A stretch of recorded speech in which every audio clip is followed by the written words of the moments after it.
Oi, pessoal, tudo bem? A gente chegou agora na nossa aula de número 8, né, sobre reações pericíclicas, tá?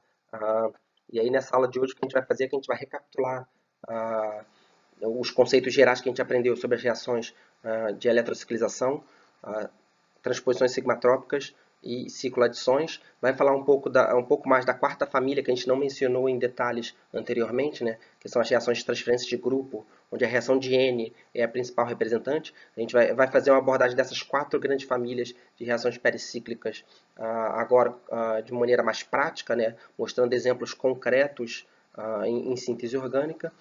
E embora a gente não tenha falado das regras de seleção para as reações de transferência de grupo, né, a gente poderia deduzir elas de maneira, vamos dizer, similar ao que a gente fez nos casos anteriores. Tá? Mas não é muito pertinente fazer isso aqui, porque elas têm uma abundância em química orgânica um pouco, vamos dizer, bastante menor do que as reações anteriores que a gente comentou. Tá certo? Então, normalmente a gente se interessa muito mais pela utilização prática dessas reações de transferência de grupo, reação de N, né, do que as regras de seleção envolvidas com essa reação. Tá certo?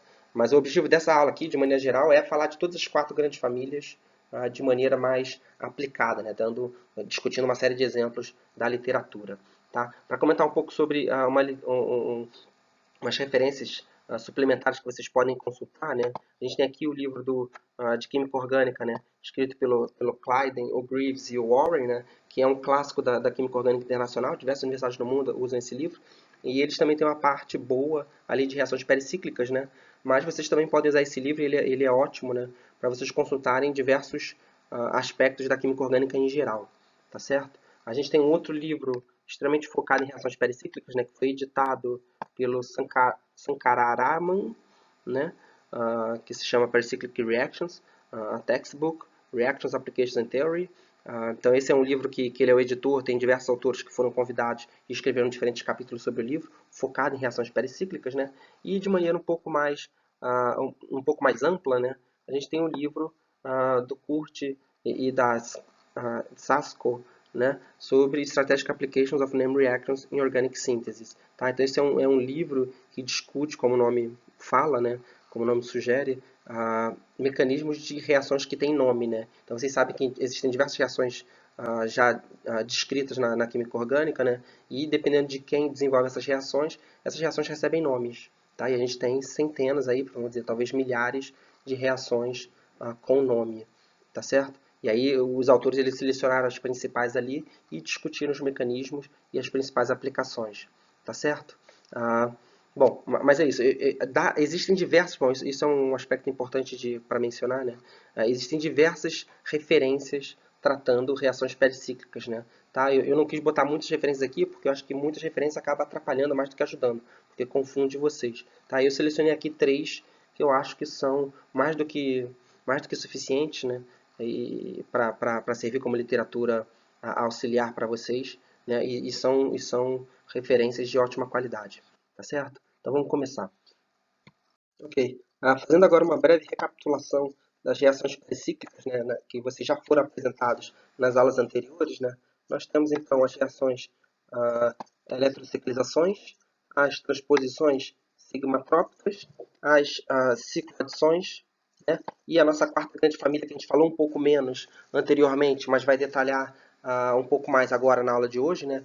São as reações de transferência de grupo, nas quais as reações de N são as principais representantes. Tudo bem? As reações de N, elas também são chamadas de reações de Alder-N, né? Então isso vai variar de referência para referência, né? Mas saibam que N ou Alder-N é a mesma coisa, tá certo? Então, para falar alguns exemplos de eletrociclizações aqui, para começar, né? A gente já viu, e eu vou repetir aqui para vocês, né? Que as eletrociclizações, bem como todas as pericíclicas em geral, né? Elas podem ser promovidas por via térmica ou fotoquímica. Tá? A via térmica é representada por esse símbolo aqui, né? Um delta, né? Que é esse triangulinho aqui. Então, esse é o sinal que representa aquecimento. Ou as letras HNI, né? Que representam a transformação fotoquímica. Tá? Os nossos exemplos aqui de transformações de eletrociclização mais comuns, né? A gente tem, então, o butadieno, tá? Que pode sofrer um fechamento de anel para dar origem ao ciclobuteno correspondente. E o movimento dos elétrons associados a essa transformação, né? tá? Estão representados aqui por essas flechas, certo?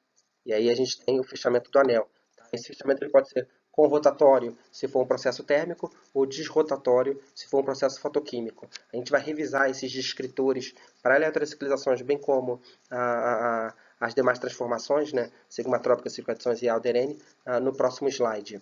Tá certo?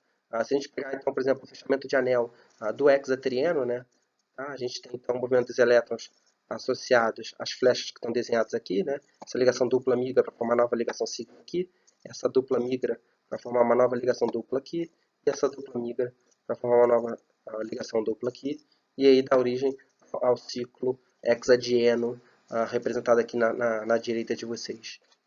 Exemplos de transformações sigmatrópicas agora. A gente tem o rearranjo sigmatrópico do tipo 1,5, né? Tá? Então a ligação dupla migra, né? Ataca esse grupo R aqui. A ligação sigma do carbono grupo R, ela migra aqui formando uma nova ligação dupla. E essa ligação dupla aqui migra formando uma nova ligação dupla aqui no meio. Uma transformação a 6 elétrons, né? Que se promovida de maneira térmica é uma transformação do tipo supra-supra. Tá? Se fosse promovido de maneira fotoquímica, seria suprantara. Tudo bem? Uma outra transformação bastante comum entre essa família, né, dentro dessa família, são as reações sigmatrópicas 3,3, né? E essa aqui, entre uma cadeia que não tem nenhum heteroátomo, né, só carbonos, é a sigmatrópica, né, de Cope. Tá? Então, é um processo térmico, 6 elétrons, né, também procede de maneira supra-supra, né? A gente tem os elétrons se movimentando da seguinte forma. A ligação dupla migra aqui para o meio, dando origem a uma nova ligação sigma. Essa dupla migra para cá, formando uma nova ligação dupla, né? E essa ligação sigma migra para cá, formando uma nova ligação dupla.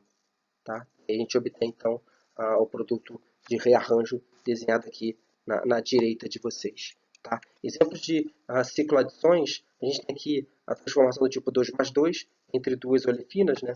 Então, esses elétrons eles atacam esse carbono aqui, né? E essa olefina aqui, esses elétrons atacam essa olefina aqui, formando então um ciclobutano correspondente. Tá? Essa transformação ela é feita de maneira mais fácil por via fotoquímica, porque de maneira fotoquímica ela procede de forma supra-supra, né? E em contraste, né, por processo térmico seria suprantara, que nesse caso seria mais difícil. Tá? Um outro exemplo emblemático de cicloadição, né, são as cicloadições do tipo 4+2, que promovidos por via térmica, né, aí nesse caso ocorre de maneira supra-supra, né, essa é a cicloadição mais famosa que existe, né, que é a reação de Diels-Alder, né, e esse tem o dieno reagindo aqui com a olefina, que também é conhecida como dienófilo, né, ligação dupla migra ataca, né, esse carbono aqui, e aí o outro, o par de elétrons dessa olefina ataca o dieno, e a ligação dupla aqui desse dieno migra para o meio. E aí a gente tem, então, o ciclo hexeno correspondente, né, que está desenhado aqui à direita de vocês. E o nosso quarto e último exemplo de transformação pericíclica, né, é a reação de N, que a gente comentou anteriormente. A reação de N ela consiste na reação entre uma olefina e um sistema alílico, né? A gente vai ver que dependendo da olefina, da insaturação e do sistema lírico, a reação de N pode receber diferentes nomes, né? Assim como isso é verdade para as reações pericíclicas que a gente comentou anteriormente, né? Mas nesse caso aqui, né? Tá? Mas vocês vão ver que é geral, né? Independente de se ter presença de heteróátomos ou não, né? Tá? Então os elétrons eles se movimentam da seguinte forma, né? Essa olefina ela pega esse hidrogênio alílico aqui, né? Tá? A ligação sigma carbono e hidrogênio migra para formando uma nova ligação dupla, e essa ligação dupla aqui ataca a outra insaturação, formando uma nova ligação sigma. É um sistema ali, né, que envolve 6 elétrons, né, que de maneira térmica também procede de maneira supra-supra. Tá certo? Então, com isso, a gente apresenta para vocês as principais reações pericíclicas, né? E a gente vai, na aula de hoje, né, estudar exemplos de aplicações dessas 4 grandes classes de reações em contextos mais sofisticados, né? Vamos dizer, tipicamente em sínteses totais, tá certo? E aí a gente vai discutir esses contextos específicos, né, nos próximos slides. Tudo bem? Antes da gente entrar nos exemplos, né, vamos relembrar brevemente aqui os descritores que a gente usa para essas 4 grandes classes de reações pericíclicas. Tá? As eletroestabilizações, né, a gente viu que a gente já comentou, né, e vocês já viram nas aulas anteriores, né, que as eletroestabilizações elas podem ser conrotatórias ou desrotatórias. Se você tem um sistema que envolve ali na transformação, né, 4N elétrons, né, de maneira térmica, por exemplo, como é o caso do butadieno, tá? O fechamento de anel dele é conrotatório, né? Ou a abertura do ciclo buteno em butadieno correspondente também é conrotatório, tá? Se for por via, de maneira térmica. Se for por via fotoquímica, né? Então aí o processo envolvido já é desrotatório, tá? E aí em contraste a gente pega um polieno que contém 4N mais 2 elétrons, né? Pi. Você tem então o processo térmico associado é desrotatório e se fosse promovido de maneira fotoquímica, esse processo seria conrotatório. Tá? Então perceba que existe uma certa complementaridade entre eles, né? Um sistema 4N de maneira térmica ele é conrotatório, mas de maneira fotoquímica ele é desrotatório, e um polieno com 4N mais 2 elétrons π, né? Ele procede de maneira desrotatória por via térmica, mas procede por via procede de maneira conrotatória por via fotoquímica. Tudo bem? Os descritores associados às transformações, né, transposições sigmatrópicas, cicloadições e as reações de N, né, já tem outros descritores que estão agora desenhados nessa tabela aqui na direita de vocês. Né? Aí um polieno com 4N mais 2 elétrons, que né, ele reage por via térmica de maneira supra-supra ou de maneira antara-antara. Só que antara-antara é necessário que o sistema ele se contorça, né, um pouco mais. Então é uma reação normalmente mais difícil. Mas vocês lembram, né, das nossas deduções das regras de seleção, que sempre que um processo supra-supra é permitido, o antara-antara também é. Tá? E aí, se esse mesmo polieno for irradiado com luz, né, for promovido de maneira fotoquímica, aí ele vai evoluir de maneira supra-antara ou antara-supra. Tá? Se a gente considerar agora um polieno com 4N elétrons π, né, o processo promovido por via térmica ele é supra-antara ou antara-supra, e por via fotoquímica, né, tá, de maneira correspondente, ele seria então promovido de maneira supra-supra ou antara-antara. Tudo bem? Então, esses são os descritores principais que a gente já apresentou para vocês anteriormente. Né? Essas são as regras de seleção introduzidas por Edward Hoffman, né? Conforme a gente já mencionou para vocês aqui. Tá? Ele ganhou o prêmio Nobel por racionalizar como os polienos reagem em função do número de elétrons que eles têm e em função da maneira como essa transformação é promovida, né, por via térmica ou fotoquímica, e isso é tão importante e tem tanta aplicação para a gente, né, que eles foram reconhecidos com o Prêmio Nobel por isso, tá certo? Só para mencionar isso para vocês agora, então, o que a gente quer dizer com esses descritores, né, para lembrar vocês mais uma vez, né, quando a gente fala que um sistema ele é desrotatório, significa dizer que os orbitais atômicos ali da cadeia do seu polieno, né, estão reagindo, estão girando, né, de maneira contrária um em relação ao outro. Tá? Então aqui está representado eles ambos girando para dentro, mas, por exemplo, ambos poderiam girar para fora. Tá? Desrotatório significa apenas que eles estão girando para sentidos opostos. Tá? Conrotatório, por outro lado, significa dizer que eles estão girando para o mesmo lado. Então, ambos podem girar no sentido horário ou ambos podem girar no sentido anti-horário. Tá? Conrotatório significa que eles estão girando no mesmo sentido. Tá? E para cicloadições e as reações sigmatrópicas, mas também bom para as reações de N, né? A gente tem outros descritores, né? Que é o fato do polieno poder reagir de maneira suprafacial. A gente abrevia, né? E fala isso de maneira mais simplificada como supra, né? Então entendam sempre que a gente fala supra, a gente quer dizer suprafacial. Tá? É só para não falar uma palavra tão longa, né? A gente vai falar uma palavra menor. E supra significa isso. Considerando o plano que contém o polieno, né? Significa dizer que ele está reagindo pelo, vamos dizer, pelo mesmo lado ali do plano, né? Tá? Então, nesse caso, vamos dizer aqui os dois pela face superior desse plano. E a reação por via antrafacial significa dizer agora, considerando esse plano que contém o seu polieno, né? Então, a gente vai estar reagindo ali, né? Pegando os coeficientes das extremidades do seu polieno, vai estar reagindo ali por faces opostas, né? Então, por exemplo, ali uma face superior no primeiro coeficiente e a face inferior aqui no último coeficiente, tá? E aí a gente também chama, então, essa reação esse descritor, né, de antara facial, ou de maneira simplificada, simplesmente de antara. A antara é a mesma coisa que a antara facial, só uma versão mais reduzida, né? Tudo bem? E aí, como a gente tem normalmente sempre dois polienos reagindo entre si, né? Um dos polienos pode reagir de maneira supraantara e o outro pode reagir de maneira supraantara, daí a terminologia, né? Supra-supra ou supraantara, tudo bem? Porque é a maneira como cada um dos polienos está reagindo com o outro, tá certo? Então, para dar alguns exemplos aqui, né? Só para a gente mostrar os orbitais moleculares envolvidos nos polienos, né?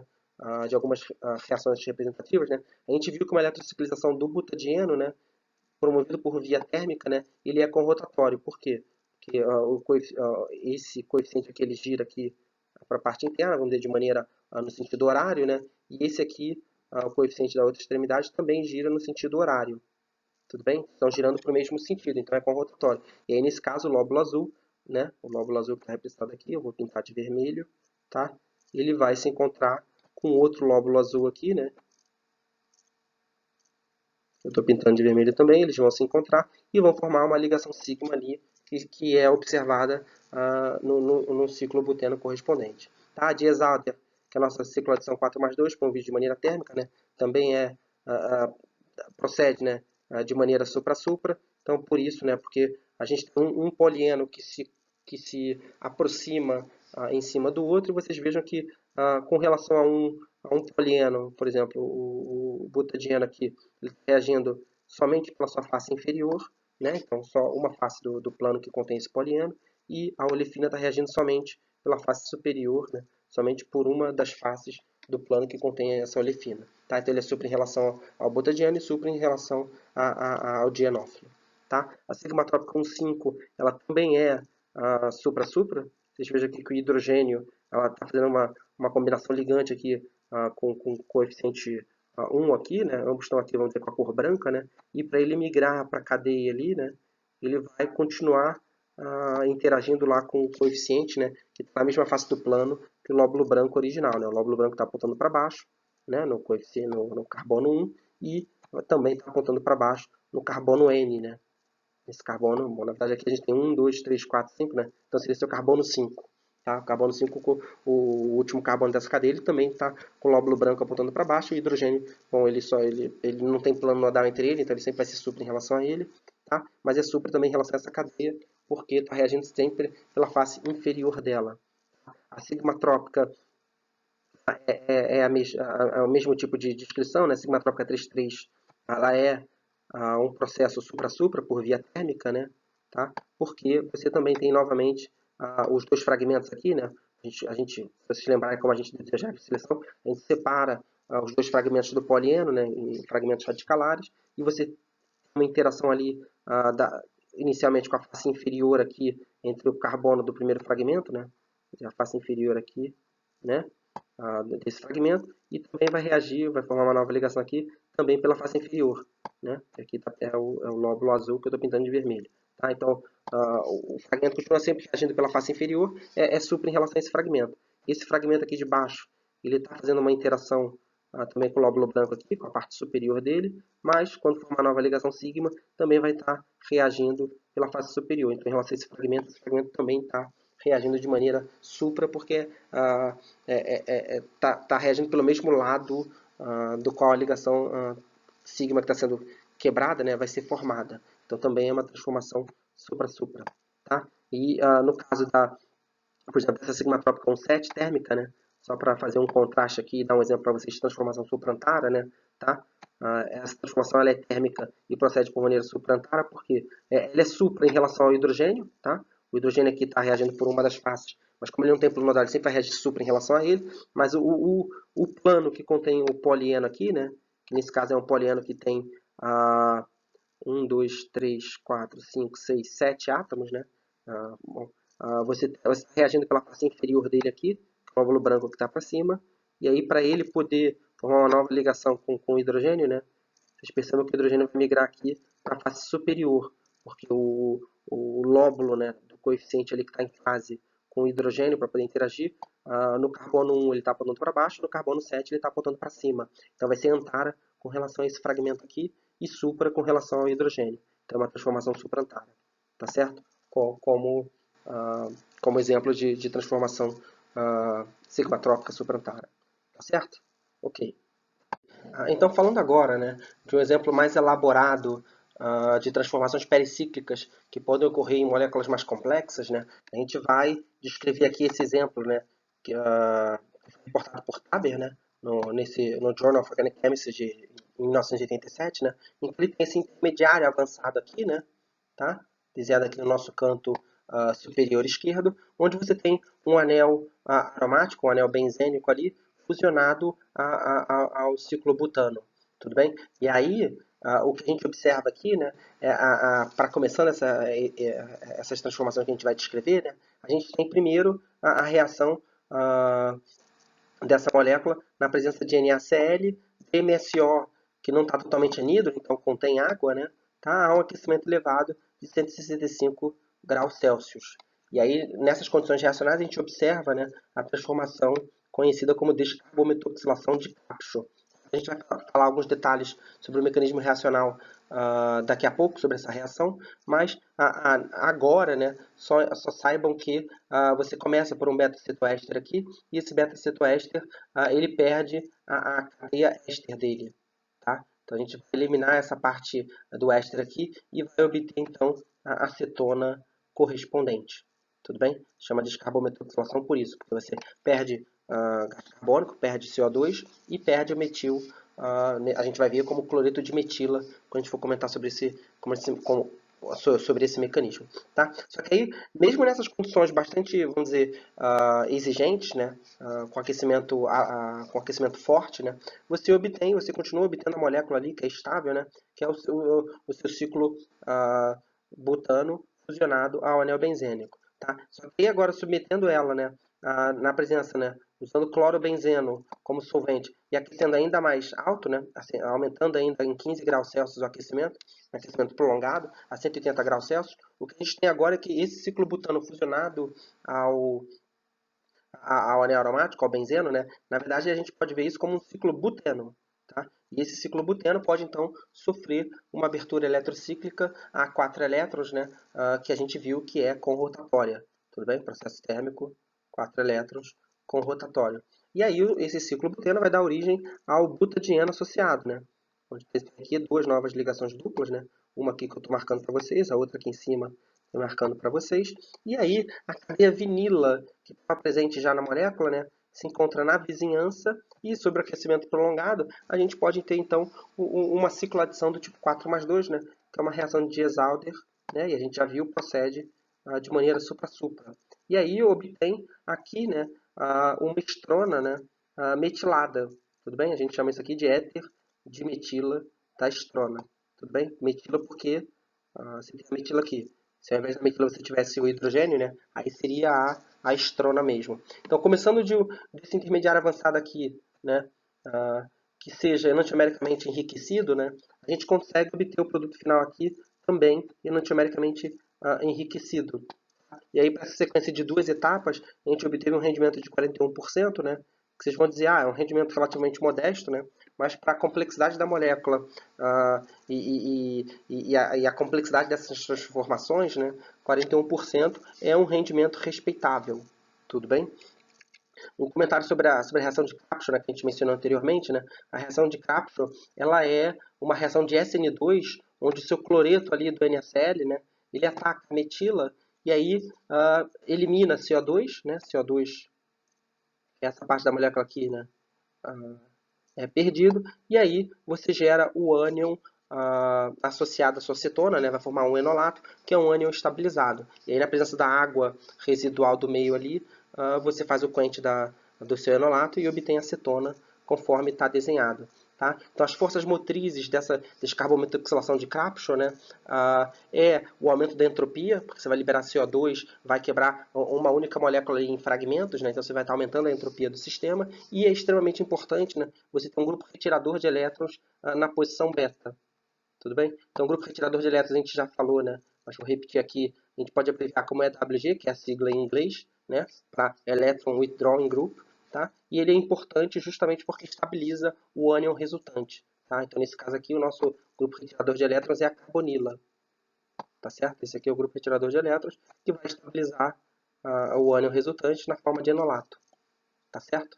Então, bom, essa é a reação de descarbometilação de Crapus, tá? E aqui está um exemplo, né, vamos dizer, complexo, onde a gente tem não só intermediários complexos, dando origem a uma molécula mais sofisticada, né, mas uma sequência de reações pericíclicas ocorrendo aí de maneira sequencial, tá certo? Um outro exemplo aqui de reação pericíclica um pouco mais avançada, né, que a gente tem é o exemplo da reação de Nazarov. Tá? Então, a reação de Nazarov é uma eletrociclização que envolve um sistema pentadienila, né, associado a um cátion. Normalmente, esse pentadienila associado a um cátion, né, são sistemas dessa forma aqui. Tá? Um cátion aqui no meio, você está deslocalizado, a gente poderia escrever estruturas de ressonância associada a ele, né? Tá? Mas reações, eletrociclizações de Nazarov normalmente estão associadas ao processo térmico, né?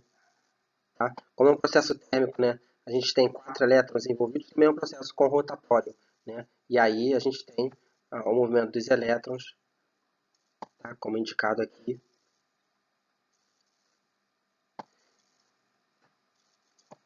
E aí a gente obtém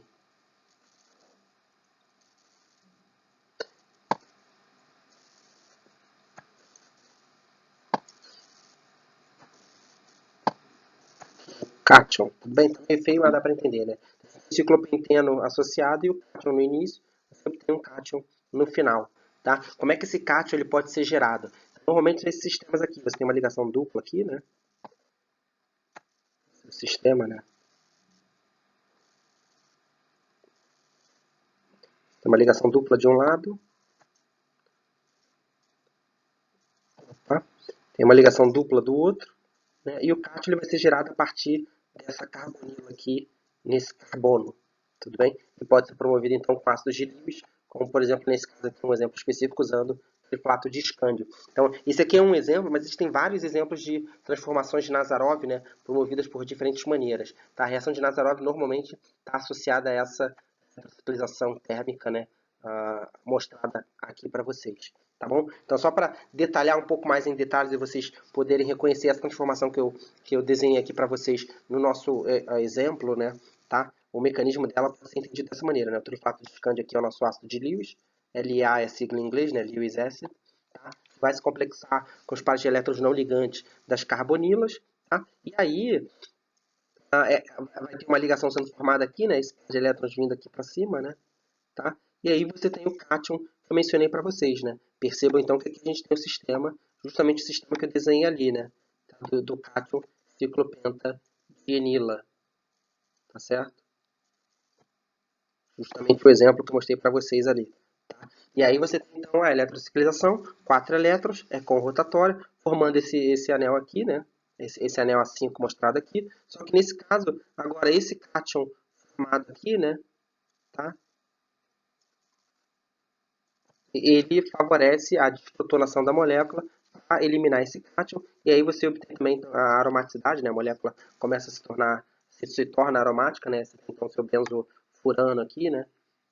E aí elimina o cátion, o ácido de Lewis se descomplexa e você tem a ciclização, o produto de ciclização, né? Correspondente, conforme desenhado aqui na direita de vocês. Tudo bem? E aí é interessante notar, né? Que aqui isso está associado aqui a estereoquímica ainda não está definida. Você tem um enolato aqui, né? A estereoquímica nesse centro ainda não tá definida. Aqui você a princípio vai ter, como você não tem nenhum reagente quiral, né? Enante enriquecido, você não vai ter controle nenhum na formação desse centro. Esse centro aqui é formado de maneira racêmica, tá? Mas aí o controle da estereoquímica relativa, né? Trans, como está mostrado aqui, né? A gente pode entender como consequência de uma protonação que é seletiva e vai ocorrer de maneira a colocar os grupos em faces opostas, né, para minimizar o impedimento estérico, tudo bem? Mas a gente pode entender isso como uma protonação ali, né, estautomeria ali do enolato para a forma cetônica correspondente, uma protonação que ocorre de maneira diástro seletiva, tá certo? Aqui um exemplo então também um pouco mais complexo, né, mas de uma reação pericíclica, de uma eletrociclização, que é uma reação pericíclica conhecida, que vocês já viram, né, aqui no sistema carregado, né, e nesse caso, né, recebe o nome então de reação de Nazarov. Então, se vocês ouvirem falar de reação de Nazarov, né, reações de Nazarov são reações pericíclicas envolvendo esse tipo de sistemas catiônicos aqui, tá certo? E não é tão raro assim. Existem vários exemplos de reações de Nazarov descritos na literatura, tá certo? Ok, vamos falar agora de transposições sigmatrópicas. Né? Então lembre no início da aula de hoje, né, quando eu falei para vocês, porque existem diversas variações das reações sigmatrópicas e dependendo dessas variações, as reações recebem um nome. Né? E daí também uma das fontes de consulta suplementar que eu recomendei para vocês é um livro de reações com nome, justamente porque várias dessas reações com nome, né, várias, quer dizer, um número razoável de reações, incluem as reações pericíclicas, né, nas suas diversas variantes. Tudo bem? Então, por exemplo, uma transposição sigmatrópica do tipo 1,5, né? Bom, aí é só 1,5 mesmo, né? Tá? É uma sigmatrópica a 6 elétrons, né? De maneira térmica funciona, procede, né? De maneira supra-supra, né? E aí corresponde ao movimento dos elétrons, conforme representado aqui pelas setas. Tudo bem? A gente tem a transposição sigmatrópica de Wagner-Mervin, que tipicamente representa uma sigmatrópica do tipo 1,2, né? Então, na verdade, é só esse grupo R aqui que migra para o carbono vizinho, né? Tudo bem? E aí ele está aqui, né? Tá? E aí a força motriz dessa reação pode ser vista também, às vezes, quando você tem um grupo doador, né, que estimula a quebra dessa ligação carbono-carbono. E aí, por exemplo, você tendo um OH, a gente pode obter a cetona correspondente.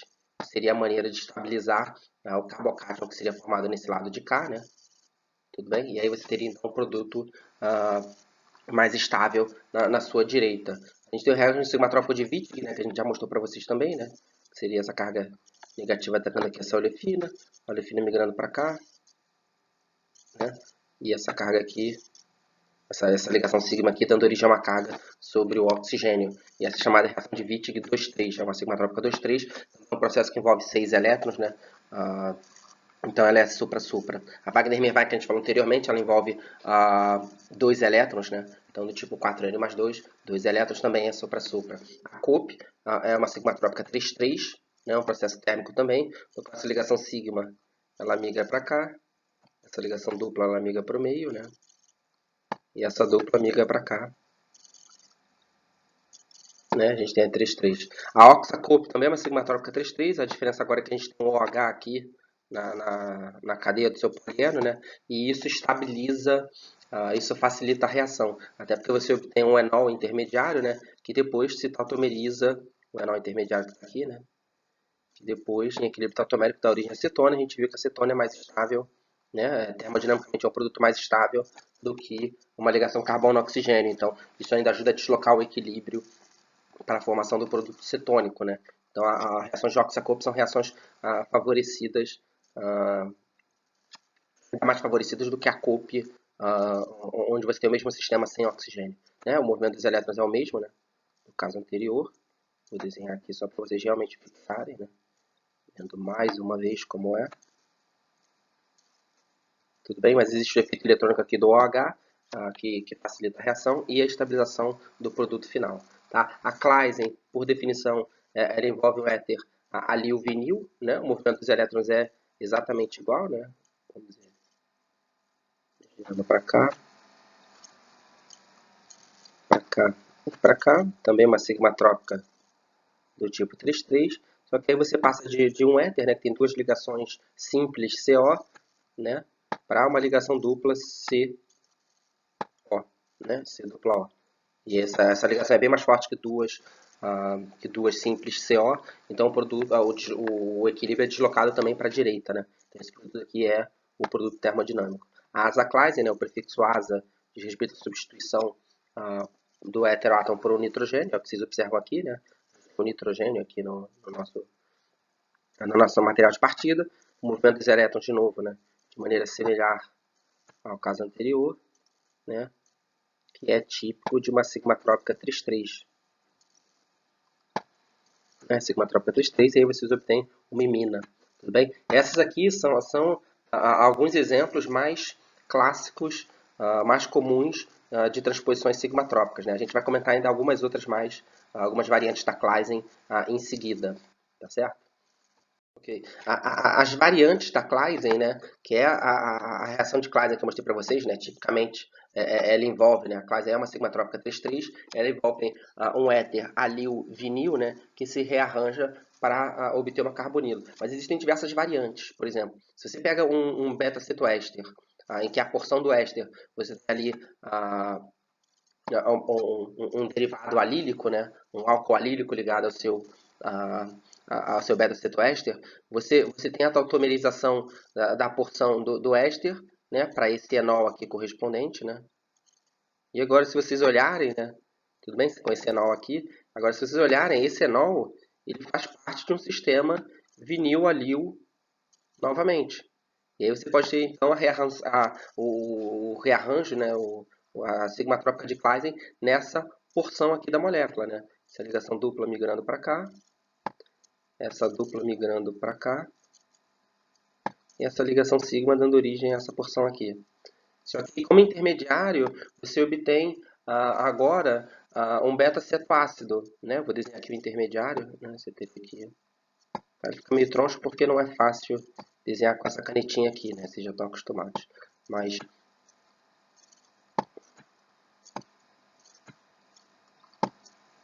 vou fazer o meu melhor aqui para não ficar uma coisa muito feia, tá? Então, você tem aqui o beta-cetoácido, né? Você vai ter um OH aqui.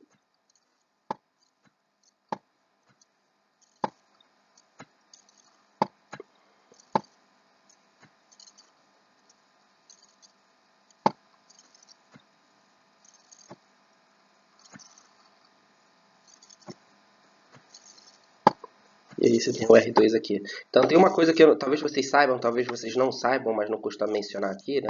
É o seguinte, beta-cetoácidos, tá? São moléculas muito fáceis de serem descarboxiladas. Então essa porção aqui do ácido carboxílico, né? Tá? Ela é descarboxilada com bastante facilidade, né? Vocês podem imaginar que essa ligação entre o OH, ela vem para cá, tá? Aí você perde H+, perde CO2, né? E gera aqui um ânion estabilizado enolato, né? Que depois é protonado pelo ácido que é liberado, tá? Então o processo global termina com vocês tendo uma cetona homoalílica, né? Tá? Porque você perdeu o CO2 no meio, tá? E esse processo global, né, que começa com um beta-cetoéster alílico, aquece, sofre rearranjo de Claisen 3+3 intramolecular e perde CO2, ele é conhecido como rearranjo de Carroll-Claisen. Tá? Então a variação da Claisen é chamada de Carroll-Claisen. A gente tem uma variação agora, né, que usa um um ortoéster, né, é como se fosse o acetal de um éster, né? Você tem os dois ometoxequino, que seria uma carbonila de um éster, né? Então, é um ortoéster, tá? Que reage com álcool alílico, né? E aí forma esse intermediário também, que é um vinil alil éter. E aí ele se rearranja e forma, dá origem, né, a esse éster aqui, homoalílico. Então esse é o rearranjo de Johnson-Claisen. Tudo bem? Uma outra variação. Aqui a gente tem a variação, então, né, do equivalente, como se fosse o acetal de uma amida, né? Você tem os ometox aqui, né? Como se fosse um acetal de uma amida. E aí pode reagir de maneira idêntica ao que a gente descreveu no caso anterior, só que agora você vai ter um N-metil-2 ao invés de O-metil, né? Você vai ter o novo vinil alil éter, né? Associado aqui. E esse rearranjo é chamado de Echemoser-Claisen, tá? Porque aí esse éter vinil alil se rearranja para dar origem à amida, né? Correspondente à amida homoalílica. Tá? Ou você pode usar, por exemplo, esse reagente aqui, Cl3C, né, tricloreto de carbono ligado a um CN, que reage com álcool homoalílico na presença de uma base, para dar origem a esse intermediário aqui. Tudo bem? E esse intermediário aqui, né, ele, ele reage aqui com... Né, você tem aqui sigmatrópica 3,3, típica da Claisen, né, ligeiramente diferente, porque agora você tem um nitrogênio no meio da cadeia.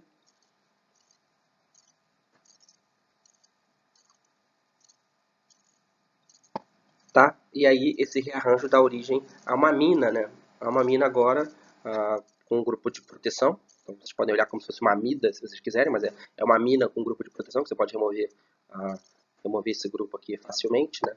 Tá? Mas aí isso tem origem, então, a uma amina, a amina alílica correspondente. Esse arranjo é chamado de rearranjo de Overman-Kleisen. Tudo bem? Então vocês vejam todas as variações, né? Então é sempre o nome de alguém Kleisen, porque é uma variante da Kleisen, né? Então Carol Kleisen, Johnson Kleisen, Schmoser Kleisen e Overman Kleisen. Tá certo? Ok. Continuando a nossa lista, né, de variantes da reação de Kleisen, né? A gente tem aqui mais alguns exemplos importantes para falar para vocês, né? Um deles, o primeiro deles, né, começa com esse éster alílico aqui. Tudo bem? Esse éster alílico, quando tratado na presença de base e um clorocilano, né? Por exemplo, o cloro TMS, cloro TES, cloro TBS, cloro TIPS, né? Ele produz um éter fenol cirilado. Tudo bem? Que está apresentado aqui, que vocês já ouviram falar bastante em química orgânica, né, na graduação de vocês, e vocês ainda vão ouvir falar mais durante aqui o curso, tá certo? E uma vez que você obteve esse éter genal cirilado, ele faz parte de uma porção da molécula ali, né, que é um éter vinilalil. Tudo bem? E esses éteres vinilalil, como a gente acabou de falar no slide anterior, né, eles estão propícios a sofrer o rearranjo sigmatrópico de Kleisen. Tá? Vendo os elétrons aqui representado mais uma vez, né? Essa ligação dupla migra para cá, essa ligação dupla migra para cá, e essa ligação sigma, ela migra para cá, dando origem a uma nova ligação dupla. Tudo bem? Aí você, em princípio, teria um ácido carboxílico ali, né? Onde seu OH, na verdade, está conectado com o silano, tá? Dependendo das condições reacionais, esse silano, essa ligação né, essa ligação oxigênio-silício, ela se rompe e produz o ácido carboxílico correspondente, como estava desenhado aqui anteriormente, tá? Mas em princípio vocês obteriam esse silano aqui. Só que como dependendo das condições reacionais, esse silano se quebra, né? E aí libera o silano, né? E produz o ácido carboxílico homalílico correspondente. Tudo bem? Que é o que está desenhado aqui. E essa variação da Kleisen, né? Ela é conhecida como Ireland-Kleisen. Tá? Essa é uma reação relativamente comum, né, que vocês observam em um bom número de sínteses totais. Tá bom? Então essa é uma das reações relativamente populares entre as Kleisens. Tudo bem? Em contraste, a gente tem agora as duas últimas reações do slide são reações menos comuns. Tá? Vocês podem fazer a pesquisa bibliográfica, vocês vão ouvir falar delas, mas elas foram exploradas muito menos em síntese. Tá? A primeira dessas duas últimas, né, ela envolve a reação desse ceteno aqui, contendo 2 átomos de cloro, né? Tá? Então o ceteno ele é eletrofílico nessa posição aqui, nesse carbono aqui, tudo bem? E aí a presença de 2 cloros aumenta essa eletrofilicidade e ele pode sofrer o ataque de éteres alílicos, né? Para gerar esse tipo de intermediário dipolar aqui, intermediário esviteriônico, né? Que também tem uma porção de éter vinil-alil, né? Que pode sofrer o rearranjo de Kleisen, né? Então, vou representar aqui para vocês mais uma vez, né?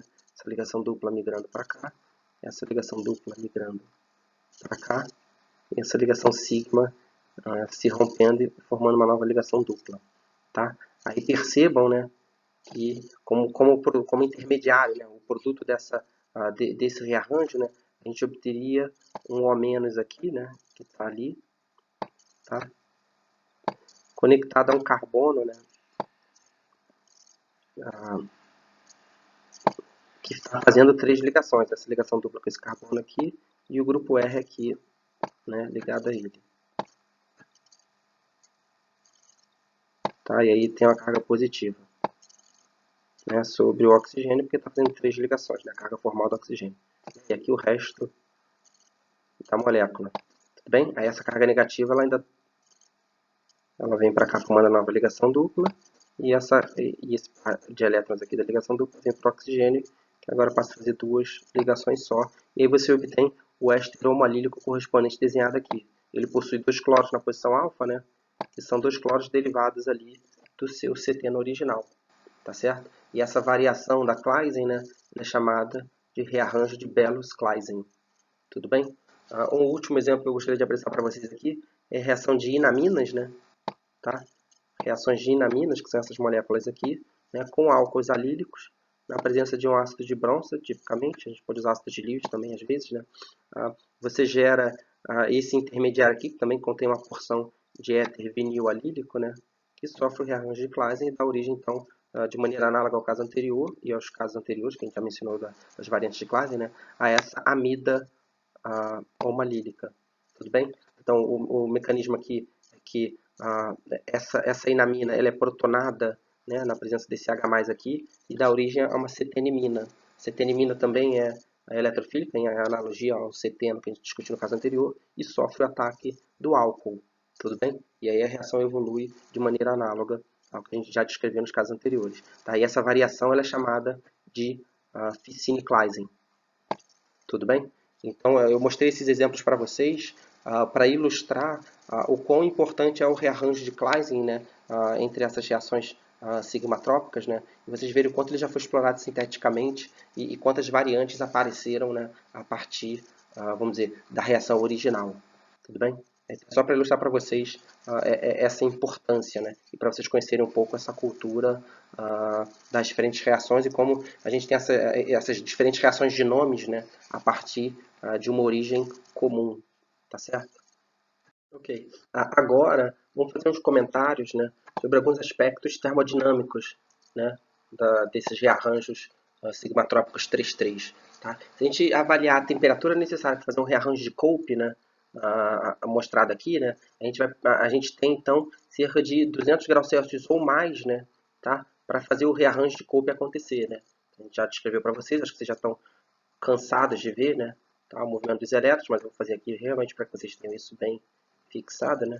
Nossa sigmatrópica 3,3 com o movimento dos elétrons aqui, e a gente precisa de 200 graus Celsius ou mais para obter o produto correspondente. O que é interessante agora é que se a gente pegar um sistema similar, mas contendo um ciclo butano, né, um ciclo butano aqui fusionado a, vamos dizer, ao nosso sistema original, né, tá?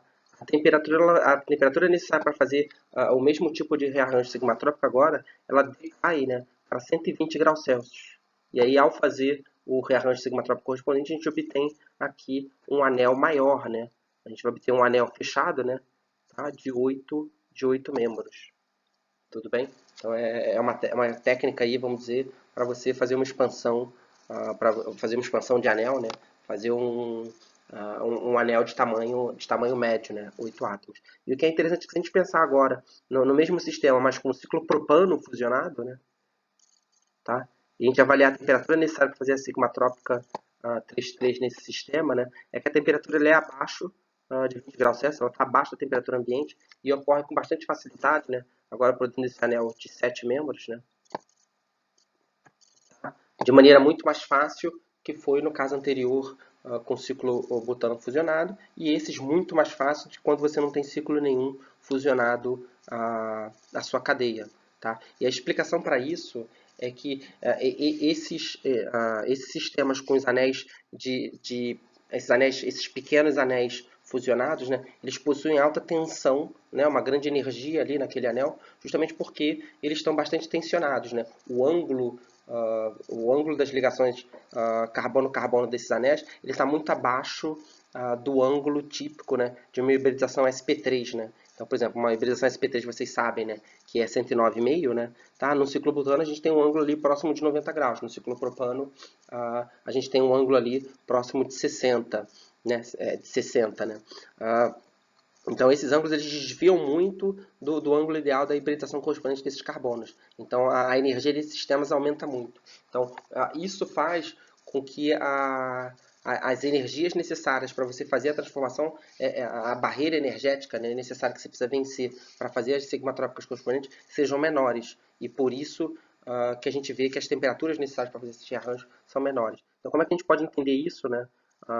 Como uma consequência dos efeitos de tensão de anel quando a gente avalia os diagramas de energia associados às transformações. Tá? Então, esse sistema original aqui, de uma sigmatrópica de Cope, né, mostrado aqui com de mais de 200 graus Celsius, a gente pode entender como a molécula inicial, vamos dizer, a molécula que a gente chama no estado inicial, né, essa molécula vamos chamar de A, tá? Ela está no estado inicial e para rearranjar para outra molécula ali, né, para transformar na outra ali, a gente tem que passar essa barreira de energia aqui para chegar na molécula B, né? Bom, a molécula B tem mesma energia de A porque é exatamente a mesma molécula, vamos dizer, né?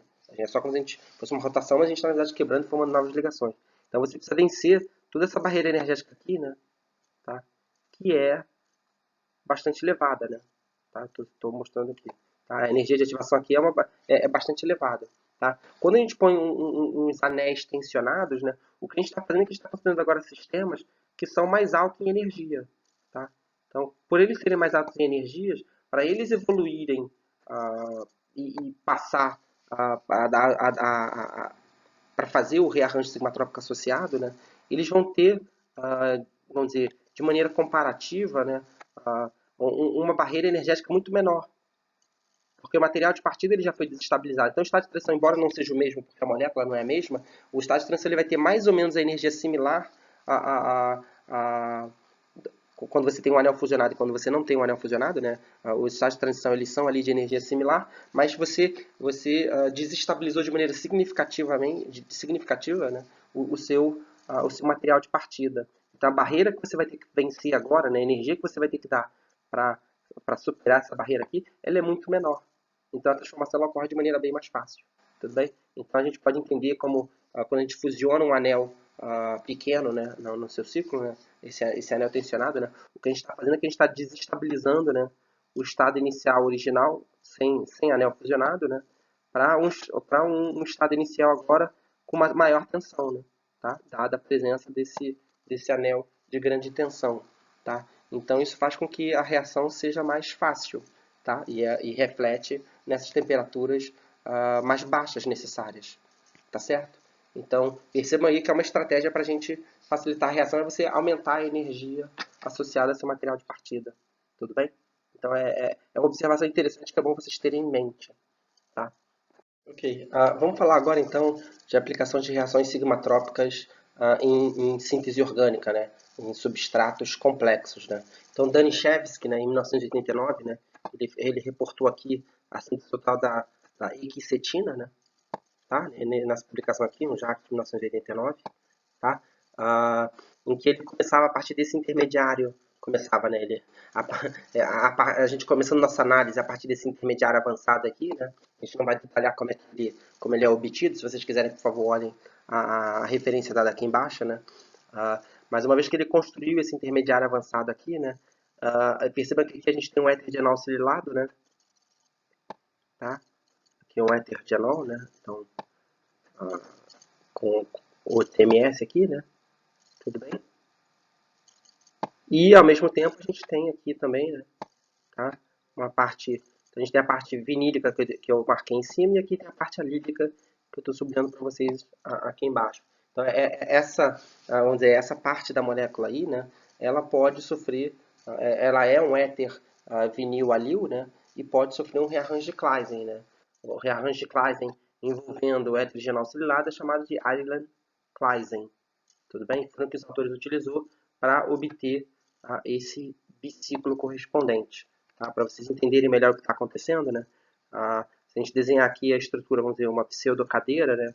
A gente tem então essa ligação da parte vinílica aqui, que eu sublinhei para vocês, né? Que está atacando esse carbono aqui, e aí a gente está tendo o rearranjo sigmatrópico 3,3, que dá origem ao novo anel de 6 formado aqui, né? Fusionado ao anterior. Tudo bem? E aí, bom, depois de diversas etapas, né? Diversas etapas, os autores acessam a equicetina. Tudo bem? Então tá aqui um exemplo de aplicação da Ireland Claisen, né, no contexto sintético complexo, né?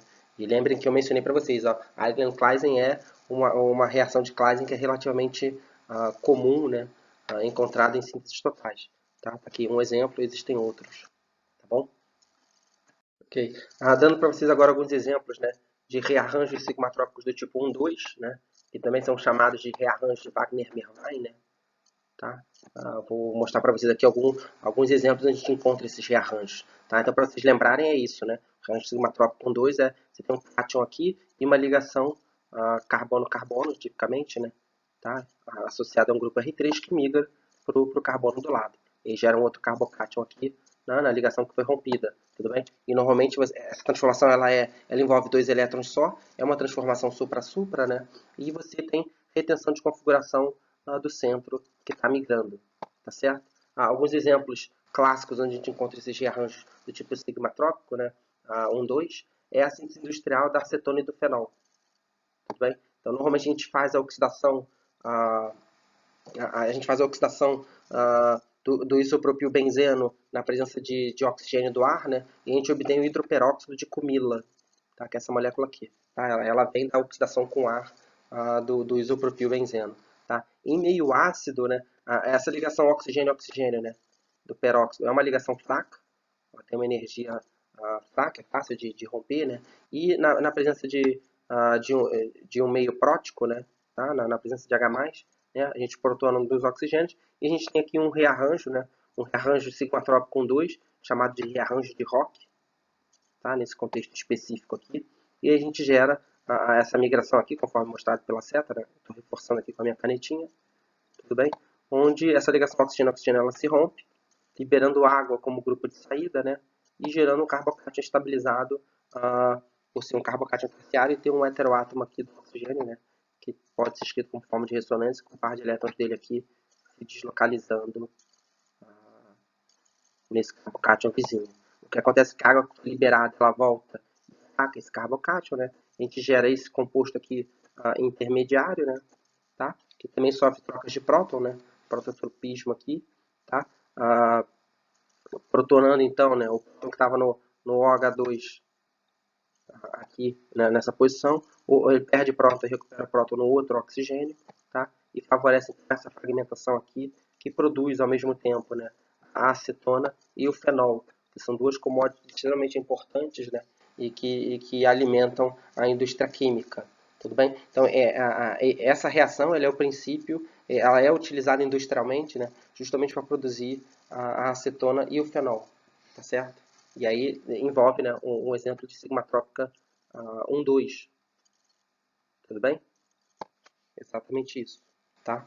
Wagner Merwein. Tá? Nesse caso específico aqui, desse rearranjo, recebeu o nome do pesquisador que estudou ela, né? Então ficou conhecido como rearranjo de Rock. Mas é um exemplo de sigmatrópica 1, 2. Tudo bem? No mecanismo da reação de oxidação de Baeyer-Villiger, né, a gente também tem um rearranjo sigmatrópico 1, 2 similar. A gente tem o MCPBA aqui, né, que é o ácido metacloroperbenzoico, né, faz o ataque na acetona, obtém então aqui como se fosse um M-acetal, né, com MCPBA, e aí você tem essa fragmentação indicada aqui pelas setas, né, vermelhas aqui desse intermediário, né, tá, desse intermediário aqui do meio, tá, em que o par de elétrons do seu grupo OH favorece a quebra dessa ligação carbono-carbono aqui, né, tá, que ela faz a migração 1, 2. Então ela migra para o oxigênio, e essa ligação oxigênio-oxigênio se rompe, né, tá, porque ela é mais fraca, tá, então a gente consegue clivar, e aí, vejam que a gente poderia ter a migração dessa ligação vermelha que eu marquei aqui para vocês, né, em contraste com essa ligação aqui, tá, mas na verdade é essa ligação aqui que se rompe, tudo bem? Porque ela está associada a um carbono mais substituído. E um carbono mais substituído é um carbono mais rico em elétrons. Tá? Então é um carbono mais rico em elétrons que migra. Tá? Então, porque ele é justamente mais substituído. Tá? E, então, essa migração, né, ela também, novamente, é uma sigmatrópica 1, 2. Tudo bem? E aí você tem a expansão do anel, forma aqui essa lactona de 7 membros, né? Tá? Que é o produto conhecido da oxidação de Baeyer-Villiger. Tá? Então, de maneira similar, né, a gente poderia chamar esse rearranjo de Rock também, porque é muito similar, né, é o mesmo rearranjo descrito anteriormente, né, mas é uma sigmatrópica com 2 aqui envolvida. Tá? A Wagner-Merwein normalmente está associada à formação de carbocátions, né, conforme está desenhado aqui. Né? Então, nesse caso, a gente não tem um carbocátion sendo formado exatamente, né, mas é uma sigmatrópica 1, 2, tá? De maneira análoga. Tudo bem? E um outro exemplo é o rearranjo de Pinacol. Aí sim a gente tem um rearranjo de Wagner-Merwein, tá? Como inicialmente mencionado. A gente tem aqui, então o Pinacol é um diol desse tipo aqui, onde R1, R2, R3 e R4 são metilas, tá? Mas a gente fala um rearranjo do tipo Pinacol, são dióis desse tipo, né? Onde você tem grupos R1, R2, R3 e R4 distintos. Então, na presença de um ácido de Bronsted ou de Lewis, né? Tá? Você consegue conectar, se complexar aqui, vamos botar um LA aqui de ácido de Lewis, ou poderia ser o H+, né? Tudo bem? E aí, essa complexação com o ácido de Bronsted de Lewis facilita a ionização desse grupo. E aí você tem a eliminação dele, né? Tá?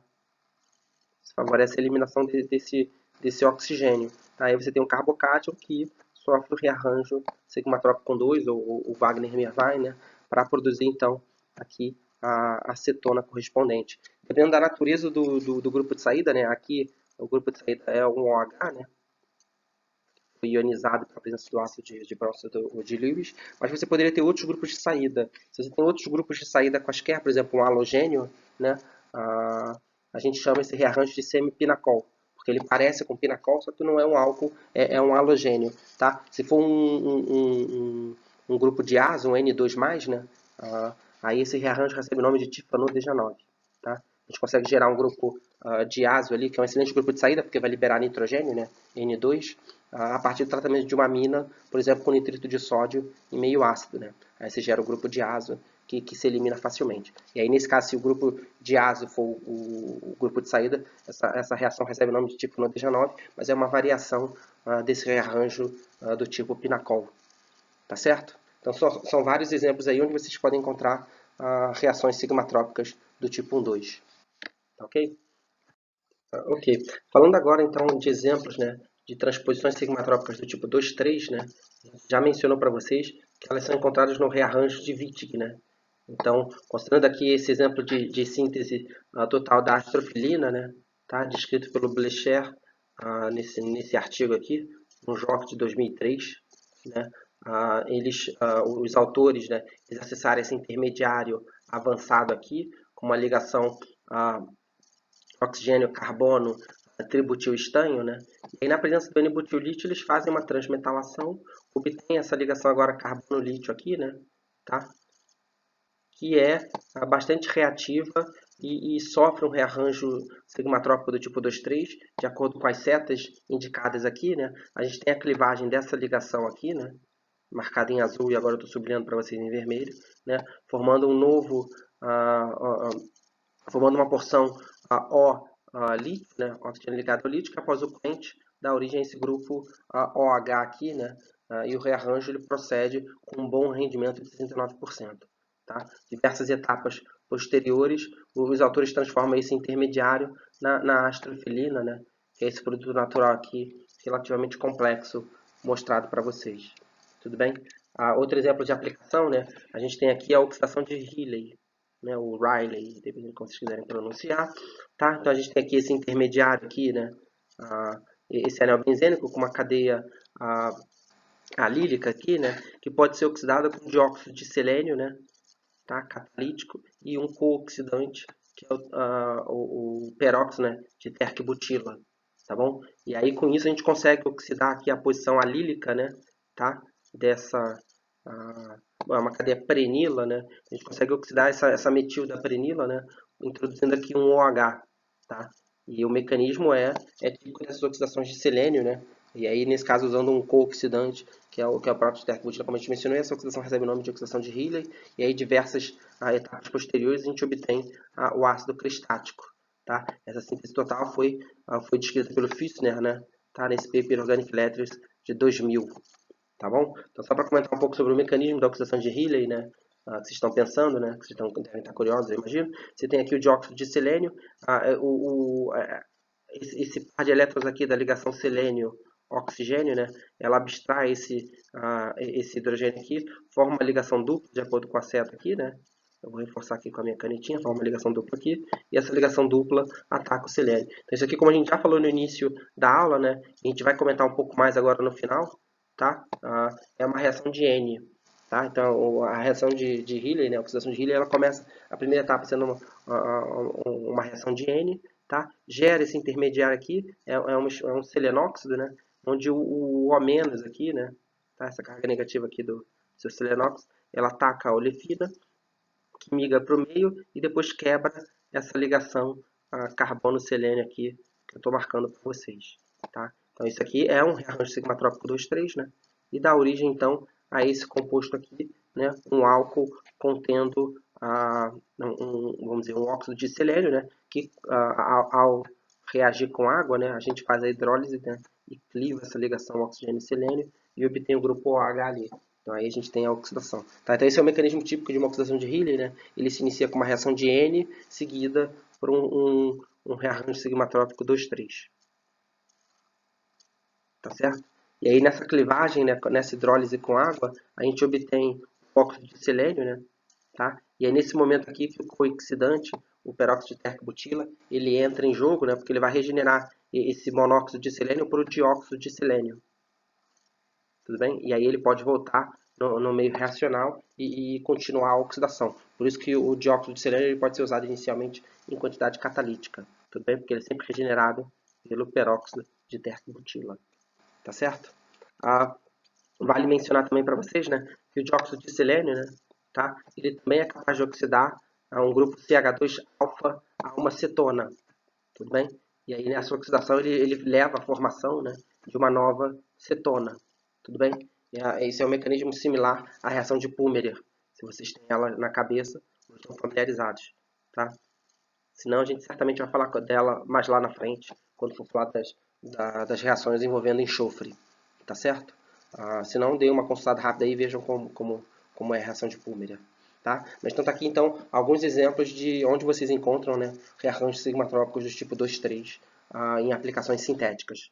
Tudo bem? Então pode ser em sínteses totais, usados de maneira estratégica ali para produzir produtos naturais, né, como foi o exemplo aqui relatado em A, né, na letra A aqui mencionado, tá? Ou na oxidação de Rayleigh, né, e tem diversas aplicações em síntese, aqui a gente deu uma, né, mas a oxidação de Rayleigh pode ser usada de maneira geral ali, sempre para oxidar ligações CH alílicas, né, no álcool correspondente. Dependendo das condições reacionais, você ainda pode continuar a oxidação e obter o composto aldeído, né, correspondente. Tá? Mas aí você altera as condições reacionais e pode obter, por exemplo, uma carbonila. Mas normalmente é a oxidação alílica de uma ligação CH para o OH correspondente. Tá certo? Beleza. Ok, vamos falar agora então de cicloadições, tá? Então, cicloadições, a gente pode, por exemplo, o caso mais simples que a gente considera geralmente é a reação do butadieno, né, com etileno, né? Tá? Então, o butadieno é nosso dieno e o etileno é nosso dienófilo, né? Que de maneira geral a gente representa, né, o movimento dos elétrons dessa forma aqui, né?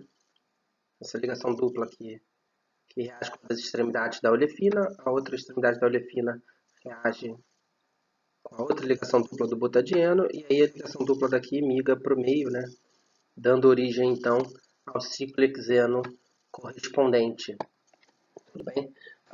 O que acontece é que, normalmente, se a gente tentar reagir o butadieno com o etileno, normalmente essa reação ela é difícil de ocorrer. A gente não forma Diels-Alder cruzada, né? Entre, vamos dizer, esses dois parceiros diferentes, mas a Diels-Alder que é favorecida nesse caso seria a Diels-Alder do butadieno com ele mesmo, onde uma molécula de butadieno funciona como dieno e uma outra molécula de butadieno funciona como dienófilo. Então a gente tem, na verdade, esse produto aqui de Diels-Alder, né? Então, na verdade, essa Diels-Alder cruzada entre uma olefina e um derivado de butadieno, ela funciona muito melhor quando você tem grupos substituídos ali em ambos os parceiros, né? Então, você tem um butadieno ali com grupos doadores e normalmente o etileno com grupos retiradores. E aí você vai ter a sua demanda normal de elétrons, né? E aí favorece uma Diels-Alder realmente, vamos dizer, cruzada, né? Entre elementos diferentes. E não essa dimerização aqui homomolecular, né? Quer dizer, da mesma molécula. Tudo bem? Uma das maneiras que a gente tem também de evitar essa dimerização, tá? É usando uma versão intramolecular, tá? Então, essa dimerização ela também pode ser evitada se a gente investir numa versão intramolecular, tá certo? E aí eu vou fazer alguns comentários de alguns elementos interessantes para vocês terem em mente, tá? Então, um efeito importante é o efeito do ângulo, tá? Associado à aproximação da olefina, né? Tudo bem? De acordo com a hibridização, tá? Do carbono vizinho. Então, por exemplo, a gente pega aqui uma molécula que contém uma porção de butadieno e uma porção de etileno, né? E aí você tem um carbono sp3 aqui, vizinho, né? O carbono sp3 tem um ângulo entre as ligações de 109,5, né, graus. E aí você, nesse caso, foi observado, né, que você precisa aquecer a quase 200 graus Celsius, a 190 graus Celsius, e você, na verdade, vai obter uma mistura de quase 1 para 1, né? Na verdade, de 45 para 55, né? Tá? Entre os dois anéis fusionados ali, um com uma junção trans, tá aqui o hidrogênio para cima e outro hidrogênio para baixo, e outro com a junção cis, né, com os dois hidrogênios para cima. Ambas as moléculas são quirais. Como a gente não está usando nenhum reagente quiral enantio enriquecido, né, então a gente vai obter também os enantiômeros correspondentes, né? Tá? Essa é uma reação racêmica, tá certo? O que é interessante quando a gente pega um sistema análogo, só que agora contendo um carbono com hibridação sp2, né? E o ângulo dessa entre as ligações de carbono com hibridação sp2 é 120 graus, né? Então muda o ângulo drasticamente, né? De 109,5 para 120, né? E aí o fato que você também tem a contribuição eletrônica da carbonila, né? Que torna essa olefina agora uma olefina pobre em elétrons, então favorece ainda mais a reação entre um dieno que é rico, porque tem aqui uma cadeia alquílica, né? Uma cadeia alquila que doa a densidade eletrônica ali por hiperconjugação. A gente tem um dieno um pouco rico em elétrons e uma olefina pobre em elétrons. Então, a gente tem aqui uma demanda normal de elétrons, a influência do ângulo, né? E a parte eletrônica que justamente favorece essa reação. De tal forma que agora a gente observa, né, uma temperatura muito mais reduzida, né, de 15 graus, quer dizer, abaixo da temperatura ambiente, e a gente observa uma seletividade muito maior. Nesse caso, a gente observa aqui a seletividade de 5 para 95, né, onde 5 é o produto com conjunção de anel trans e 95 é o produto com conjunção de anel cis. Tudo bem? Bom, de novo, a reação é racêmica, a gente observa os enantiômeros para cada um desses isômeros aqui anotados. Tá? Mas nesse caso, a seletividade para o anel com fusionado cis, né? Tá? A seletividade aqui é muito maior. Né? A gente quase não observa o outro isômero trans. Tá certo? E aí tem a ver com a aproximação, com a aproximação proporcionada pelo ângulo, né, que agora é um ângulo mais aberto de 120 graus, mas também pelo efeito eletrônico da carbonila, né, que favorece muito mais a reação. Tá certo? Então acho que é um exemplo interessante e serve aqui como um alerta para vocês, né, de como às vezes pequenas mudanças na molécula, né, podem fazer toda a influência na reatividade. Tá? A química orgânica está cheia desses exemplos. Tá certo? Tá? Falando agora de um outro exemplo de reação de Diels-Alder, né? A gente tem aqui o uso, né, de uma ponte transiente, né, que vai dar origem a uma reação de Diels-Alder intramolecular. Tá? E aí, nesse caso, por ser uma reação intramolecular, ela vai ter a reatividade aumentada em relação ao que seria, por exemplo, uma reação de Diels-Alder intermolecular. Tá? Então, é um artifício que a gente usa aí para criar, a gente usa uma molécula, né, como ponte, que aí conecta os dois fragmentos e faz a reação de Diels-Alder de maneira intramolecular e não intermolecular, que seria na ausência dessa ponte. Tá? Então, isso melhora a reatividade de maneira significativa. Tá? Então, a gente tem aqui um exemplo que foi reportado pelo Nicolau, né, numa publicação da Nature, da síntese do Taxol, tá? Que é uma molécula extremamente importante, extremamente complexa, né? É uma molécula com atividade anticancerígena, extremamente importante para a indústria farmacêutica e é bastante complexa. Essa foi uma das primeiras sínteses, não foi a primeira, mas foi uma das primeiras sínteses do Taxol. Tá? Existem um número razoável de sínteses aí, mas acho que o Nicolau foi a segunda ou a terceira. Tá? E uma das etapas chaves, né, é que ele pega essa olefina aqui, né? A gente vai ver que tem um sistema olefínico aqui, né? Tá? E aí a gente tem esse dieno aqui, tudo bem? E aí o que os autores fazem, né, para fazer a Diels-Alder entre esse dieno e o dienófilo anterior, é que ele usa o ácido fenilborônico, tá? E aí ele vai servir justamente como essa ponte para fazer a Diels-Alder de maneira intramolecular, tá? Então, na verdade, você veja o ácido borônico aqui, né? Onde de um lado ele conectou o álcool, né? O álcool do dieno, tá? Conectado aqui o álcool do dieno, essa ligação aqui, e do outro lado conectou o álcool da olefina, e aí está conectado aqui. E aí, como servindo de ponte, né, a gente tem então agora uma reação intramolecular, que é bem mais fácil. Então você tem a olefina aqui, né, a olefina que está aqui, estou reforçando aqui para que vocês vejam melhor, e você tem o dieno aqui embaixo, tá, posicionado, né, de maneira adequada e muito mais rígida, né, para que eles possam se encontrar e fazer a reação de Diels-Alder de maneira mais fácil, tá? Aí formou as duas ligações sigmas aqui, né? CO2 de Diels-Alder, uma ligação feita aqui, outra ligação feita aqui, tá? Então você tem CO2 de Diels-Alder. Aí a gente usa um outro diol, esse diol marcado aqui, para fazer a clivagem dessa ponte aqui formada pelo ácido borônico, né?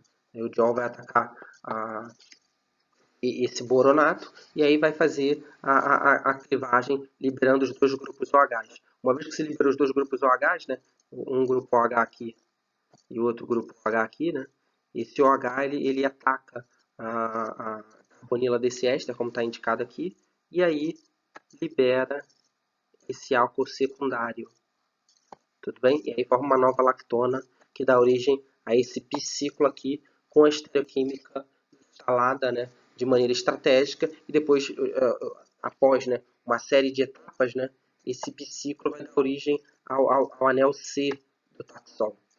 Tudo bem? É claro que muitas outras etapas são necessárias, mas vocês vejam como os autores conseguiram instalar os centros estereogênicos necessários para construir esse anel C do taxol. Tá certo? Então é uma maneira bastante inteligente para facilitar reações que de outras maneiras, né, que alternativamente de outra maneira seria bem mais difícil. Tá certo? Então esse é um exemplo interessante para mencionar para vocês.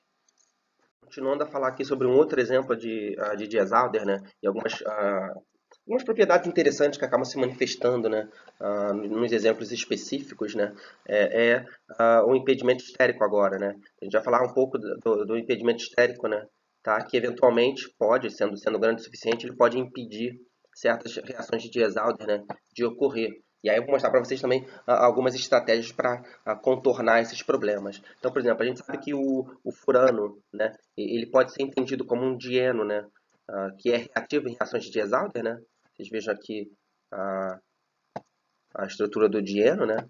É só que você tem um oxigênio conectando os dois átomos de carbono da extremidade do dieno, né, mas é um dieno, tá? E aí poderia reagir com uma olefina aqui, por exemplo, né, desse anidrido aqui, que possui duas metilas, mas aí o impedimento estérico proporcionado por essas duas metilas impede a reação de proceder, tá, para produzir o adulto de Diels-Alder correspondente. Tudo bem? E esse produto aqui, ele já é, na verdade, né, a cantaridina. Tudo bem? Então não é possível sintetizar canteridina fazendo essa Diels-Alder direta entre o furano e esse anidrido, né? Mas aí uma estratégia alternativa que a gente pode pensar e que foi feita pelos autores, né? Aqui com a referência embaixo, né? É que você usando o seu furano e usando agora esse anidrido aqui, que possui um enxofre conectado às duas metilas, vamos dizer, né? É como se agora a gente tem um outro ciclo A5 aqui fusionado ao anidrido, né? Tá? Onde as metilas anteriores é como se elas estivessem conectadas a um enxofre ali numa ponte. E aí o impedimento estérico proporcionado por esse grupo agora, por essas duas metilas conectadas ao enxofre, ele é menor do que as duas metilas, né, que possuíam seus 3 hidrogênios ali em cada carbono. E aí com esse impedimento estérico sendo menor, ainda assim a reação não é fácil, se precisa de uma elevada pressão, né?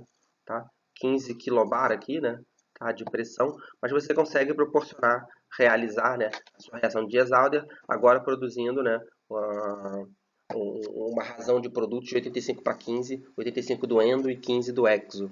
Tá? E aí você usa a redução com níquel de Honey, né, faz uma hidrogenação com níquel de Honey e você cliva as ligações de carbono e enxofre. E aí você consegue, então, mesmo que por uma via indireta, né, acessar a cantaridina, tá certo?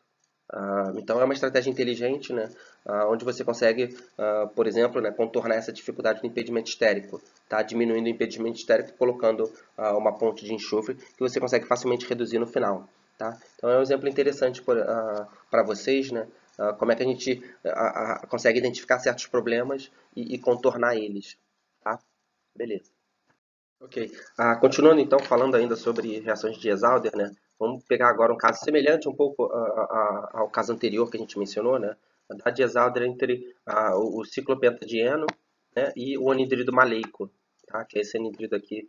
A gente aquece as duas moléculas, né? E aí a gente tem o produto endo, que é um produto cinético, e geralmente é um produto majoritário, né? Tá? Que ele vem da aproximação endo entre as duas moléculas, né? Advindo, formando essas duas novas ligações sigmas aqui, que eu estou marcando para vocês, né? Tá? E a migração do sistema pi, né? Típicos dessas cicloadições 4+2. E o produto exo, né? É o produto que está desenhado aqui. Ele normalmente é um produto minoritário, pode ser formado em pequena quantidade ou não é formado, né? E na maior parte dos casos é o produto termodinâmico, tá certo? Esses nomes, né? Produto endo e exo, eles vêm, como a gente já mencionou, e vamos reforçar aqui, eles vêm, na verdade, do estado de transição. Então, o produto endo, ele é a consequência de um estado de transição endo, tudo bem? E ele é chamado de estado de transição endo por quê? Porque a parte do seu dianófilo, né, a parte da sua olefina, né, essa parte aqui do anidrido maleico, ela está na parte interna, né, ela está embaixo do seu sistema, do seu dieno, tá? E, em contraste, né, o estado de transição exo, né, que é a aproximação que vai dar origem ao produto exo, né, tá? Ele é com a parte da olefina ali, né, do seu anidrido maleico, externo, né, à estrutura do dieno. Vocês vejam que o dieno aqui aponta para um lado e o resto da estrutura da sua olefina aponta para o outro, enquanto no endo, né, está um sobre o outro. Né? Isso dá origem, então, a isômeros diferentes, né, que não são o mesmo composto, tá certo? Com relação às energias, né, a gente viu que a reação de Diels-Alder ela é reversível, né? A gente tem que o produto X é um produto termodinâmico, né, como a gente mencionou, e o produto endo é o produto cinético, então é aquele que é formado primeiro. O produto cinético, por definição, né, isso vale para qualquer reação orgânica em geral, né? Tá? O produto cinético é aquele que tem a menor barreira de energia. Então, a gente pensar aqui nos dois reagentes, vamos chamar de A e B, né? A e B sendo, no nosso caso, o nosso ciclopentadieno e o anidrido maleico, né? A reação ela pode eventualmente, né, ou evoluir através de um estado de transição de menor energia, né, que é esse estado de transição endo, né, percebam que a energia sempre cresce aqui de baixo para cima, né, tá? Vocês podem imaginar que a energia tá crescendo aqui, né, tudo bem? Esse Ezinho tá feio, mas é um E de energia, tá? Ele cresce de baixo para cima, tá? E aí vocês vejam que o estado de transição da aproximação endo ele é menor do que o estado de transição da sua aproximação exo, né? Que está localizado aqui, tá? E aí você obtém o seu produto C, que é o produto endo, né? No nosso caso aqui, que tem uma energia, né, normalmente um pouco mais elevada. Ele não é o produto termodinâmico, tá? Em contraste, o sistema também pode evoluir via um estado de transição exo, que normalmente é um estado de transição de mais alta energia, né? Mas aí quando você obtém o produto final dessa evolução, né? O produto D, por exemplo, aí seria o produto termodinâmico, o produto exo, tá? E ele é de um nível de energia mais baixo que o produto anterior, né? Vocês vejam que tem uma diferença de energia aqui, né? Tem uma diferença de energia aqui entre o produto cinético e o termodinâmico, né? Então, vamos dizer que isso aqui esteja... tá, isso não está horizontal perfeito, mas, bom, mas vocês veem claramente que tem uma diferença de energia, né, entre o C e o D. Não está horizontal perfeito, mas por favor imaginem como se tivesse, tá? Então vocês vejam que, embora você passe por um estado de transição de mais alta energia, você obtém um produto final de mais baixa energia. Por isso que o produto exo, né, ele é termodinâmico, tá? Enquanto o produto endo ele é o cinético, né? Tá? Que isso diz respeito inteiramente a esse diagrama de energia aqui, tá certo? Tá? Então isso é uma tendência geral. Para as reações de Diels-Alder, se perguntarem para vocês, né, qual é o produto majoritário que você esperaria de uma reação de Diels-Alder, é o produto endo, tá? E saibam que o produto endo é o produto cinético, tá? Normalmente o produto termodinâmico ele não é o produto majoritário, não é o preferencial, tá certo? Vamos falar agora de cicloadições dipolares, tá? Então, cicloadições dipolares, as mais famosas, as mais comuns, são as cicloadições dipolares 3+2. Então, 3+2 normalmente por quê? 3 porque envolve um parceiro aí que tem 3 átomos, né? Tipicamente, vamos chamar aqui átomos fictícios, né? A, B e C, tá? Onde você tem normalmente um dipolo, né? Você tem um átomo que é positivamente carregado, aqui o átomo B, né? Tá? E um outro átomo negativamente carregado, que é o átomo C. Tá? E aí reage com uma olefina, né? Produzindo então o seu ciclo A5. Então isso é uma cicloadição 3+2. O que é interessante é que se a gente contar o número de elétrons envolvidos, né, no nosso dipolo a gente tem 2 elétrons aqui da ligação dupla e depois 2 elétrons aqui da carga negativa.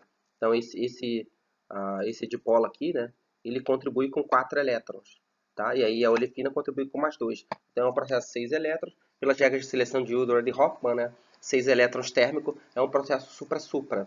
Tá? Então a aproximação e a reatividade ela é a mesma, teoricamente, né, da Diels-Alder. Tá? É a mesma que a gente obtém na reação de Diels-Alder. Tá? 4+2, porque 4+2 de maneira vamos dizer, de maneira rigorosa, né, diz respeito aos números de elétrons. Então essa aqui é uma reação 4+2, contando os elétrons. Tá? E essa é uma distinção importante que a gente faz, porque quando a gente está tratando de sistemas neutros, né, a nomenclatura N mais M diz respeito, vocês podem considerar que ela diga respeito tanto aos números de átomos envolvidos nos parceiros, né?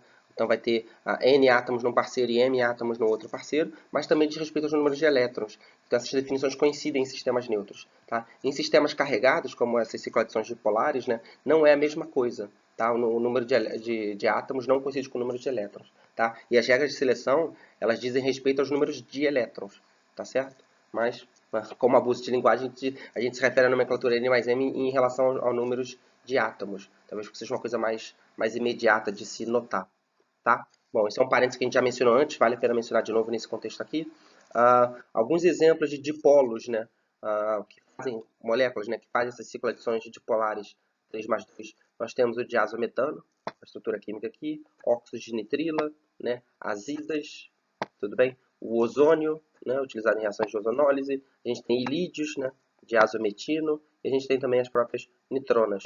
Tá? Dando alguns exemplos aqui, são um dos mais conhecidos, né? São dos mais comuns dipolos que a gente encontra aí nas cicloadições dipolares 3+2, tá certo? Então, um exemplo em síntese, né? A gente tem aqui um intermediário avançado utilizado na síntese total dessa molécula complexa, né? E aí a gente pode fazer a reação de ozonólise, né? A reação de ozonólise é reagir ele com o ozônio, né?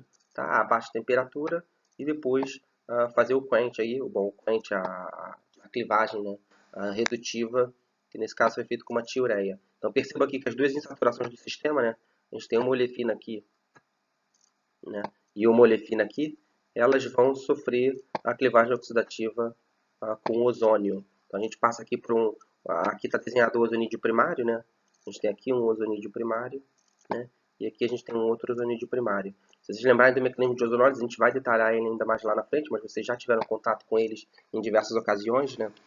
Com esse mecanismo. Você passa por um ozonídeo primário via uma cicloadição 3+2, ele sofre uma retrocicloadição 3+2, faz uma nova cicloadição 3+2, dando origem a um ozonídeo secundário, né?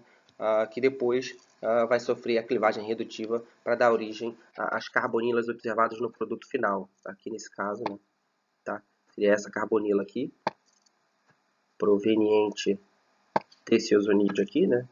Então esse ozonídeo primário aqui vai evoluir para essa carbonila, e esse ozonídeo aqui primário também vai evoluir, né, para essa carbonila aqui, tá certo? Então, vocês vejam que aqui a cicloadição 3+2, né, ela ocorre para gerar um intermediário reativo que evolui para dar origem ao produto de clivagem oxidativa. Em algumas outras reações, a cicloadição 3+2 dá origem ao produto mesmo, que é estável e fica ali. Mas nesse caso aqui a gente forma um intermediário, né, que tem uma vida curta ali, e depois evolui ainda mais para dar origem a um outro grupo funcional.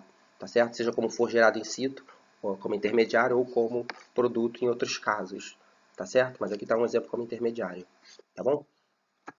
Ok, vamos falar agora então da reação de Alder-N, né, ou a reação de N, né, tá, que a gente já apresentou para vocês, né, a gente pode, reação de N ou Alder-N é a mesma coisa, né, ela diz respeito então a um hidrogênio alílico, né, que reage ali com uma insaturação, vamos dizer o etileno aqui, e o etileno ele captura esse hidrogênio, que migra para formar uma nova ligação dupla, né, e aí a olefina, a insaturação desse sistema alílico, né, ataca o outro carbono do etileno. Então a gente forma duas novas ligações, né, uma ligação carbono-carbono apresentada aqui, né? Eu estou sublinhando aqui, marcando aqui de vermelho, uma nova ligação carbono-hidrogênio. Tá? E vamos fazer então, para vocês agora, dar uns exemplos de aplicação dessa reação em síntese. Tá? Então, o nosso primeiro exemplo aqui na letra A, né? Tá? Ele foi reportado pelo Opposer, né? Nesse jornal, Helvetica Chimica Acta, de 1979, né? E eles começaram, a partir desse intermediário avançado aqui, né? Quer dizer, eles acessaram ele através de uma rota que eu não vou detalhar aqui, mas aí esse intermediário avançado, ele é uma peça-chave ali, né? Para um aquecimento a 280 graus Celsius, quer dizer, vejam, né, uma temperatura extremamente elevada, né? E aí eles fazem a reação de N para obter o triciclo, né, mostrado aqui na direita, formando um centro quaternário, né?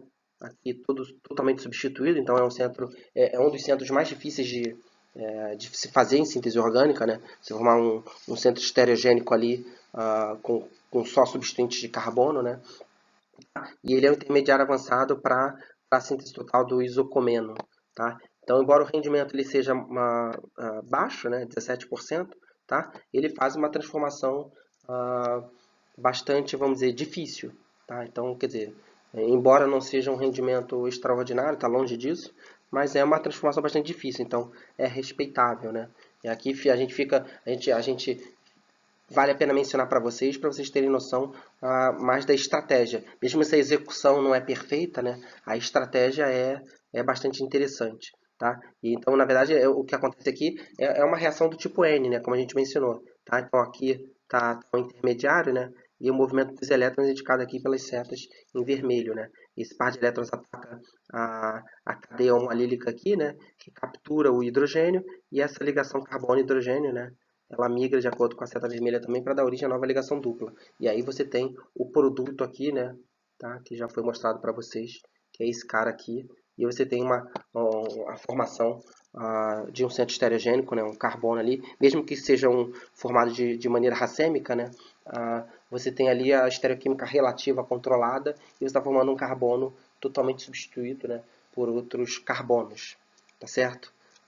Uma outra aplicação descrita aqui pelo Xia e o Ganem, né, no Organic Letters de 2001, tá? Ele tem essa molécula aqui, né, tá? Que na presença de perclorato de magnésio, e aí ele usa um equivalente, né, desse ácido de Lewis, né? Então ele é um promotor aquecendo a temperatura elevada de 110 graus Celsius, né, para obter essa molécula aqui em 50% de rendimento.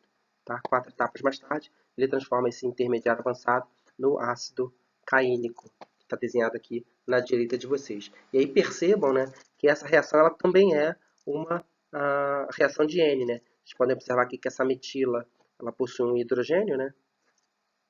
Tá? E aí na prática o que acontece é isso, né? Essa olefina aqui captura esse hidrogênio, essa ligação carbono-hidrogênio vai dar origem à formação da ligação dupla aqui, né? E essa ligação dupla aqui ataca essa ligação dupla aqui. Né? A gente pode entender isso até como uma adição conjugada, né? Uma olefina ali que é rica em elétrons, dada pelo efeito de hiperconjugação, doador das duas metilas, né? Então ela é uma olefina ali que é rica em elétrons, então ela ataca essa outra olefina aqui, que é pobre em elétrons, né? Porque ela está conjugada aqui com o grupo retirador de elétrons, que é a carbonila do grupo éster, né? A gente tem uma olefina pobre em elétrons, que é um receptor de Micro, vai receber o ataque aqui dessa olefina intramolecular, né? Ao mesmo tempo que gera um enolato, e esse enolato pode ser protonado aqui em função desse hidrogênio da metila. Né? Então a gente tem aqui uma reação pericíclica, né? Concertada com estado de transição cíclico, né? Que é a reação de N, tá? Para dar origem a esse intermediário, tá? O produto de ciclização dessa transformação. Tudo bem? E aí o papel do nosso ácido de Lewis aqui, que não é catalítico, né? Ele é utilizado de maneira estequiométrica, né? Mas ele serve para aumentar a eletrofilicidade dessa ligação dupla aqui, né? A partir do momento que o ácido de Lewis ele pode se coordenar com a carbonila do grupo éster. Tá bom? Então esse receptor de Micro ele se torna ainda mais eletrofílico, né? E facilita o ataque da olefina ali vizinha. Tá certo? Ok. Ok. Um outro exemplo aqui de reação de N, né, é a reação de N envolvendo um derivado carbonilado, como esse aldeído aqui, na presença do etileno, né, tá? O derivado carbonilado ele está em equilíbrio tautomérico para o enol correspondente, né? E agora esse hidrogênio, né, alílico, né, do seu sistema alílico, né, é o hidrogênio de um enol, tá? E aí você tem a reação de N entre esse enol e o etileno, de acordo com as setas marcadas aqui no meio, tá? Você vai ter a olefina capturando esse hidrogênio aqui do seu enol, né? A ligação sigma OH migrando aqui entre o carbono e o oxigênio para formar uma ligação dupla, né? Recuperando a ligação C dupla O, e a ligação dupla do seu enol atacando a sua olefina, formando uma nova ligação carbono-carbono, como está marcado aqui em azul, né? Eu estou sublinhando para vocês em vermelho. Formação de uma nova ligação CC e uma ligação CH, tá certo? Então, é chamada de reação de Cônia, dependendo da referência, vocês podem ver como Cônia N, mas é uma reação de N em que seu hidrogênio alílico, né, ele pertence a um sistema enol. Tá? Exemplos em síntese, tem aqui o exemplo reportado pelo Lee e colaboradores aqui, nesse Nature Chemistry, né, tá? E também tem uma extensão aqui, reportada pelo Tosh e Sangrevan Chemie, tá? O Nature Chemistry de 2013, né, e o Sangrevan Chemie de 2006, tá certo? Então, nesse caso, a gente tem esse intermediário avançado aqui, né? Tá? Que é essa cetona e esse alcino, né? Na presença de TBDPS triflato e 2,6-lutidina, né? Que é uma base derivada da piridina, né? É uma piridina com duas metilas na posição 2 e 6, e o TBDPS é a sigla para terc-butil difenilcilano, tá? Então, a gente a base de protona aqui em alfa-acetona vai formar o enolato correspondente, né? Tá? Então aqui é uma ligação simples CO, e esse enolato ele vai reagir com silano, né? Tá? Para produzir um éter-fenol sililado, tá? Com os substituintes terc-butil e difenil. Eu não vou desenhar eles aqui, vou botar só esses três tracinhos aqui para dizer que são as três ligações que ele está fazendo. E esse silano, na verdade, agora, ele vai atacar o alcino, né? Tá? Que está complexado com o catalisador de ouro, tá? Que é a segunda etapa. Tá? Você tem um catalisador de ouro aqui, que é gerado a partir da mistura, né, do trifenilfosfina AuCl com o triflato de prata. Na verdade, a prata vai reagir com o cloreto e vai formar GCl, que é um precipitado. Tá? E aí não interfere no meio. E aí o ânion triflato, né, vai estar aqui, é um ânion um pouco coordenante, vai estar na vizinhança do complexo de ouro 1, né, AU mais trifenilfosfina. Tá? Então esse complexo de ouro 1, né, ele se complexa aqui com o alcino, aumenta a eletrofilicidade desse alcino, né, e aí o seu éter de anol sililado, né, ele é nucleofílico e é ativado e ataca aqui, tá, formando uma ligação carbono-carbono entre esse carbono aqui, né, tá, posição mais nucleofílica do seu éter de anol sililado, e esse carbono aqui do seu alcino, tá? Então aí vocês têm então a observar a formação, né, dessa ligação carbono-carbono aqui, né, que eu estou sublinhando para vocês. Então isso é uma reação de Cônia, né, formal, tudo bem? Ela não é a reação de Cônia exatamente, rigorosamente falando, porque não é uma reação concertada, né, como foi descrita aqui anteriormente. Na verdade, ela envolve os intermediários no meio, né, envolvendo o ouro, né, e depois esse intermediário de ouro sofre protodemetalação e dá origem a esse produto aqui desenhado mais à direita da seta, tá certo? Mas formalmente é uma reação de Cônia, tá? Como se uma reação de Cônia tivesse ocorrido. E depois diversas etapas posteriores dão origem a esse produto natural, né, que é a dafenilina, tudo bem? Que tem uma estrutura bastante complexa aqui e bastante interessante, tá certo? Um outro exemplo que eu tenho para falar para vocês, nesse caso eu usei esse intermediário avançado aqui, né? Tá? Descrito aqui na letra B, foi descrito pelo Hatakeyama, tá? E colaboradores, nesse JOC de 2013, né? Em que ele usa esse intermediário avançado aqui, contendo uma porção malonato e um alcino, né? Usando triflato de índio, né? Como catalisador metálico e DBU como base, né? Tá? O DBU ele serve para desprotonar aqui esse hidrogênio, aí forma um ânion aqui, né, estabilizado, então é um enolato, né, um enolato aqui dessa região do malonato, e o triflato de índio, né, vou botar aqui, serve para ativar esse alcino, né, vou botar aqui como metal, né, tá, que seria o índio, ativa esse alcino, e de novo você tem um ataque nucleofílico aqui, tá, do ânion sobre o alcino, formando essa ligação carbono-carbono, né? Que eu estou marcando aqui. Perceba aqui que nesse caso o rendimento ele é excelente, né? 97%. Tudo bem? E de novo é uma reação formal, né, de Cônia. Não é exatamente a reação pericíclica ali que tudo ocorre numa única etapa, né? Passando por um máximo local de energia que é o seu estado de transição, mas ele envolve alguns intermediários metálicos, tá? Mas formalmente é como se fosse uma reação de Cônia, tá? Representa uma reação de Cônia. E 20 etapas posteriores, né, a partir desse intermediário, os autores sintetizam, né, o menos sinatrina C1. Tudo bem? Ok. Um outro exemplo aqui de reação de N, né, é a reação de Prince. Tá?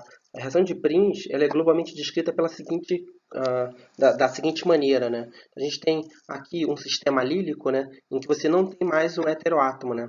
Aqui seu hidrogênio alílico, né, tá numa cadeia de carbono, né, que eu estou sublinhando, estou marcando aqui, estou sublinhando aqui para vocês, né? E agora a sua insaturação, né, a sua olefina, que antigamente era o etileno, agora é uma carbonila, tipicamente de aldeído cetona, tá?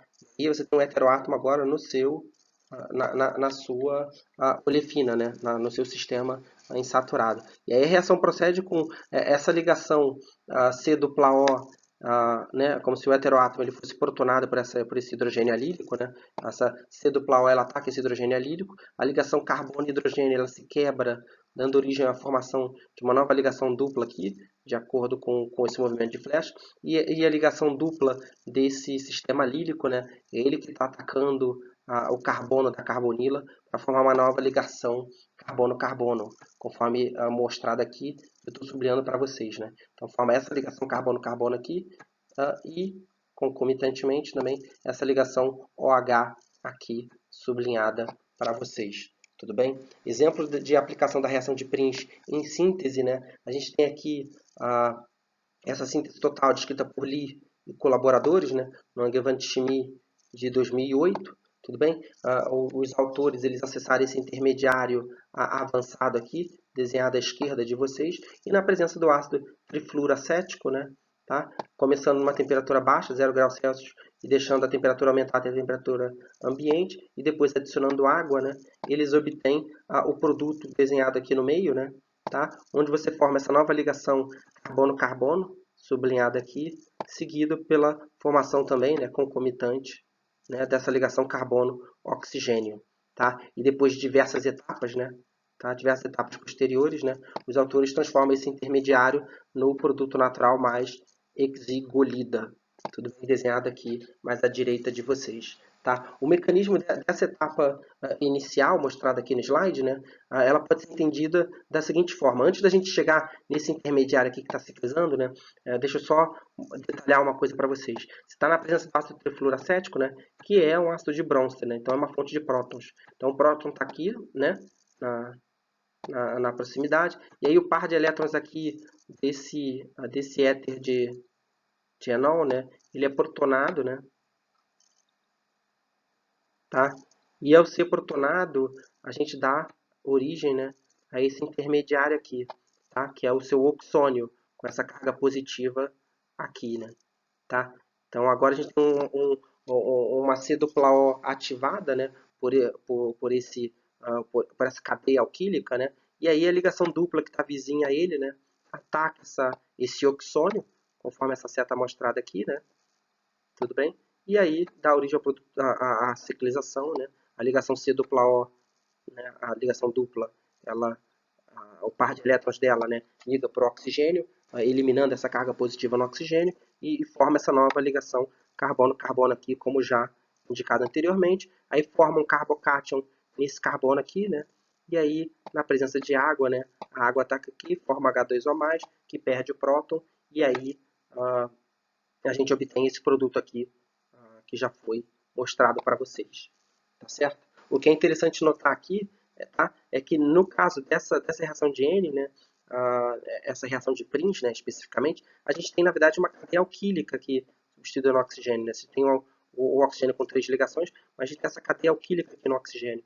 Então é um exemplo em que a ativação desse oxigênio ele não está sendo feito por uma protonação, mas está sendo feito por uma alquilação. O fato é, a gente gera esse oxigênio positivamente carregado, né, que é muito mais eletrofílico do que não contendo esse agente de ativação. Então, essa é a nossa observação final, para terminar com esse slide aqui, né? Que a ativação da carbonila não precisa ser realizada, tá, somente pela sua protonação, tá? Quer seja intra ou intermolecular. Nesse caso aqui a gente viu que a gente alquilou ela, né? A gente produziu o efeito, né, de uma carbonila alquilada e você já tem então uma carbonila ainda mais eletrofílica nesse caso. Tá bom? Então com isso a gente conclui esse slide e vamos passar para o próximo. Ok. Então a gente comentou até agora, né, a utilização da reação de N sempre no seu sentido direto. Mas assim como todas as reações pericíclicas já apresentadas para vocês, né, a gente tem a reação direta, mas tem a reação reversa também, que pode ser usada de maneira estratégica. E aí agora eu gostaria de comentar com vocês alguns exemplos, né, e aplicações em síntese da reação, na verdade, a reversa da N, que é justamente a retro-N. Tudo bem? E ela pode ser usada de maneira estratégica em síntese orgânica, né? Por exemplo, aqui eu vou mostrar dois tipos de eliminação para vocês, né? Bom, se elas estão sendo usadas no sentido reverso, elas vão dar origem necessariamente a reações de eliminação, tá? Mas a primeira eliminação que a gente vai comentar aqui é a eliminação de Grieco, tudo bem? E aí num contexto de síntese orgânica mais sofisticado, né? Então Yamamoto e coautores, né, eles descreveram aqui a síntese total M-brevetoxina B, né? Eu vou sublinhar aqui para vocês, tá? Nesse JOC de 1998, né? E essa M-brevetoxina B, né, ela poderia ser acessada a partir de uma sequência reacional, né, que a gente vai detalhar aqui só a partir desse intermediário avançado aqui, né, desenhado na esquerda. Então, eles usam uma série de outras transformações para acessar esse intermediário avançado aqui, né? E aí, para terminar a síntese, né, eles usam então esse sal, esse fosfônio aqui, né? Normalmente tá? Um sal, tá? De fosfônio, tá? Que eles desprotonam com N-butil-lítio, né? Para formar o ilídio correspondente. Então dá origem a esse ânion aqui, né? Tá? Você tem o ilídio aqui de fósforo, né? E aí esse ilídio ele é gerado na presença de HMPA, HMPA é hexametil fosfamida, né? Tá? Ele é um agente que serve para desagregar oligômeros formados de lítio, né? Então formando monômeros. E esses monômeros são muito mais reativos porque eles não estão agregados entre si, então eles estão mais desagregados, então eles são mais reativos. Tá? Então o HMPA ele é usado tipicamente para aumentar a nucleofilicidade desses compostos de lítio que a gente gera. Aí esse lítio de fósforo aqui, ele vai conseguir reagir, tá, com seu aldeído aqui, né, com sua porção aldeído, né, numa reação de Wittig. E aí vocês, não sei se vocês se lembram, talvez vocês saibam já disso, talvez não, né? Mas a geometria da olefina que você obtém na sua reação de Wittig, né, ela depende da estabilidade do ânion, do seu ilídio, né, que é gerado nessa reação. Então, ilídios não estabilizados estão em controle cinético e dão origem à olefina cis. Tá? É exatamente o que acontece aqui. Como a gente tem uma cadeia carbônica aqui, né, carregando um selênio na ponta, né, tá? A gente não tem nenhum elemento que estabilize o ilídio, e aí então a gente está sob controle cinético. E aí a olefina gerada, né, é uma olefina cis, tá? Conforme desenhado aqui, e aí a gente tem o selênio aqui na ponta da nossa cadeia, tá? Aí na sequência, os autores fazem uma oxidação, né? A gente faz uma oxidação com peróxido de hidrogênio e bicarbonato de sódio, tá? E aí o que acontece é que o selênio ele vai ser oxidado a selenóxido e o selenóxido sofre uma reação de eliminação para dar origem a essa olefina, tá, observada aqui. O mecanismo da reação ele pode ser visto aqui de forma mais detalhada dessa maneira, né? Quando você oxida o selênio, você obtém esse selenóxido aqui. Então, você forma essa ligação selênio-oxigênio, que está mostrado aqui, e aí essa carga negativa sobre o oxigênio, né? Então, o selenóxido ele pode ser escrito como selênio dupla O, ou a sua forma de ressonância seria selênio mais e oxigênio menos, tá? E esse menos, ele ataca esse hidrogênio aqui, né? Na posição beta, o selênio, né? Tá? E aí cliva essa ligação carbono-hidrogênio. Esse par de elétrons aqui vai migrar formando uma nova ligação dupla, né? E aí cliva essa ligação carbono-selênio. Tá? essa ligação carbono-selênio aqui é clivada, né? E esse par de elétrons que formava essa ligação, ela migra aqui para o selênio, tá? Eliminando, tá, a carga positiva que estava sobre o selênio. Tudo bem? Então percebam que essa reação, como está descrita aqui, ela é exatamente o oposto da reação de N. Tá? Ela é a reversão da reação de N, então por isso é chamada de retro-N. Tudo bem? E é então uma eliminação sim. Tá? Ela procede via uma eliminação sim. Isso é um aspecto interessante. Aqui, esse carbono ele tem dois hidrogênios. Né? A gente explicitou um hidrogênio aqui, tem um outro hidrogênio aqui que a gente poderia ter desenhado e não foi explicitado. Né? Mas quando a molécula possui um único hidrogênio, né, ela vai adotar a conformação necessária para que essa eliminação seja do hidrogênio que esteja sim em relação à ligação selênio-oxigênio. Tá? Então é uma eliminação necessariamente sim.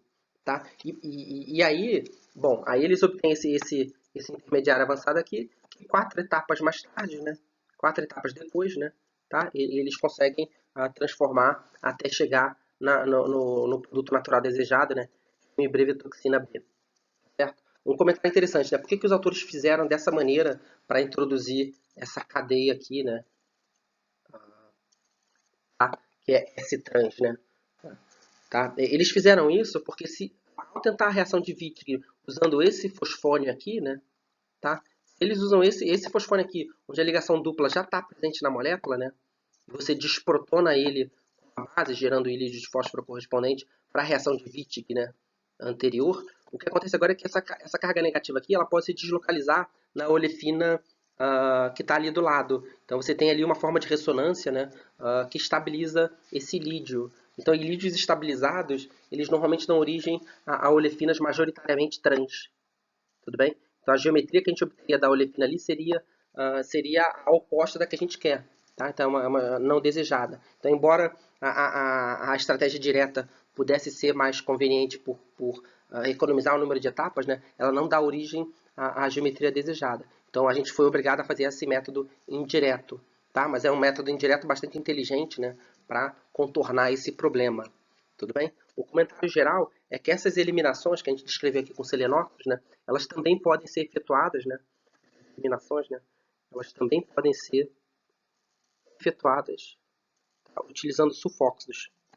Então, o sulfóxido está em cima do selênio na tabela periódica, né, eles estão ali na mesma família, né, o enxofre primeiro e o selênio embaixo, né, então essas eliminações também funcionam com sulfóxidos. A questão é que normalmente as reações de eliminação com selenóxido elas são mais brandas. Então você precisa normalmente de aquecimentos mais suaves, né? Você não precisa aquecer tanto com selenóxidos em relação a sulfóxidos. Sulfóxidos normalmente você precisa de condições mais duras, tá certo? Mas em princípio você pode fazer essa eliminação com sulfóxidos também.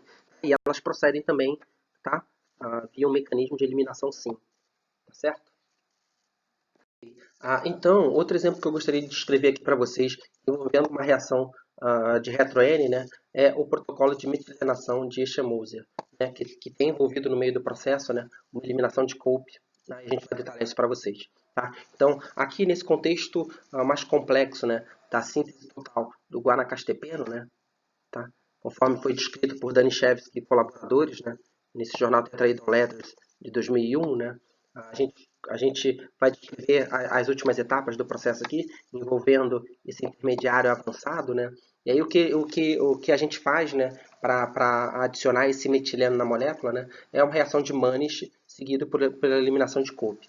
Tá? Então a reação de Manish ela ocorre tratando essa cetona com a base LiHMDS, e aí ao tratar isso a gente forma um enolato de lítio, né? A gente vai formar um enolato aqui, né? Isso aqui é uma ligação dupla. Aqui a gente obtém então uma ligação simples, né, do oxigênio conectado ao lítio,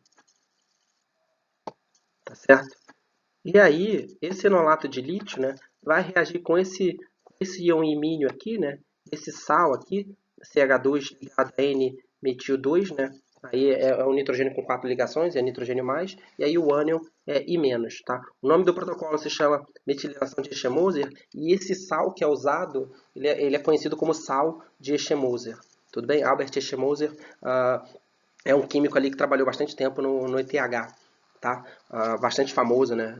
Hoje em dia ele já é um senhor de mais idade, mas é um químico orgânico extremamente famoso aí, tá? Então aí você faz a reação de Manish, eu vou descrever o mecanismo aqui em detalhes. Você obtém a ligação carbono carbono aqui, né? A gente faz essa ligação carbono-carbono aqui e obtém a amina correspondente. Essa amina é oxidada com CpBa e aí a gente forma essa ligação aqui nitrogênio-oxigênio. Então a gente tem agora um óxido de amina correspondente. E aí, exatamente como foi no caso do selenóxido, né, descrito anteriormente, né, e esse par de elétrons não ligantes que dá origem a essa carga negativa, né, ele arranca o hidrogênio em beta, né, tá? E aí essa ligação carbono-hidrogênio aqui, ela é clivada, tá? Ela migra para cá, esse par de elétrons, né, formando a ligação dupla que a gente observa no metileno e clivando essa ligação carbono-nitrogênio aqui. Tudo bem? Essa última etapa aqui, né, que é uma eliminação sim, né, tá? Ela é chamada de eliminação de Cope. Tá? Então, não confundam com a sigmatrópica de Cope, né, que a gente escreveu, aquela sigmatrópica 3,3. Aqui é uma eliminação de Cope. Tá? Então, é o óxido da amina abstraindo o hidrogênio beta, dando origem à insaturação correspondente, que é esse metileno aqui. Tá certo? E aí diversas etapas posteriores dão, então, origem ao produto natural enunciado, o guanacastepiano. A gente não vai descrever essas etapas agora em detalhes, né, porque está fora do nosso escopo, né, mas eu queria só discutir com vocês essa etapa-chave aqui, que é a introdução desse metileno via um processo, né, que envolve uma reação de retro-N ali presente na eliminação de Cope. Tá certo? Uns comentários adicionais que vale a pena ser feitos aqui, né, é que esse protocolo de metilenação ele também pode ser realizado utilizando o mesmo sal, né, o mesmo sal de Echemoser aqui, né, tá? Seguido então pelo tratamento da amina resultante com iodometano em excesso. Você alquila a sua amina formando o sal de amônio correspondente e na presença de uma base tal como trietilamina, né, você consegue produzir uma eliminação ali gerando metileno de maneira análoga. Tudo bem? A gente já comentou no slide anterior e vamos repetir aqui, né? Esse tipo de eliminação sim, que vocês observaram para selenóxido, a gente comentou que ela é válida também para eliminação de sulfóxidos, né? Tudo bem? A gente viu aqui nesse slide que ela é válida também para óxidos de amina, né? Procedendo via um mecanismo de eliminação sim. A gente também tem esse mesmo tipo de eliminação na eliminação de HF, né? Que utiliza hexantatos. A gente vai falar dessa reação mais em detalhes na química do enxofre. Então, se vocês não conhecerem, não se preocupem, né? Talvez vocês já conheçam, talvez não, mas se não conhecerem, a gente vai descrever melhor quando for falar da química de enxofre, né?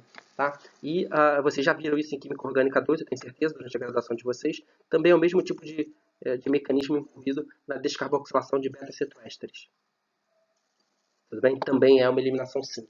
Tá certo? Gente, então com isso a gente terminou nossa aula número 8, né? A gente discutiu de maneira abrangente e geral a aplicação das reações pericíclicas em uma série de contextos de síntese, né? Então com isso vocês meio que tiveram uma visão geral de todas as reações pericíclicas, tá certo? Então com isso a gente encerra a parte de pericíclicas e a partir da próxima aula a gente avança para reações iônicas, tá ok?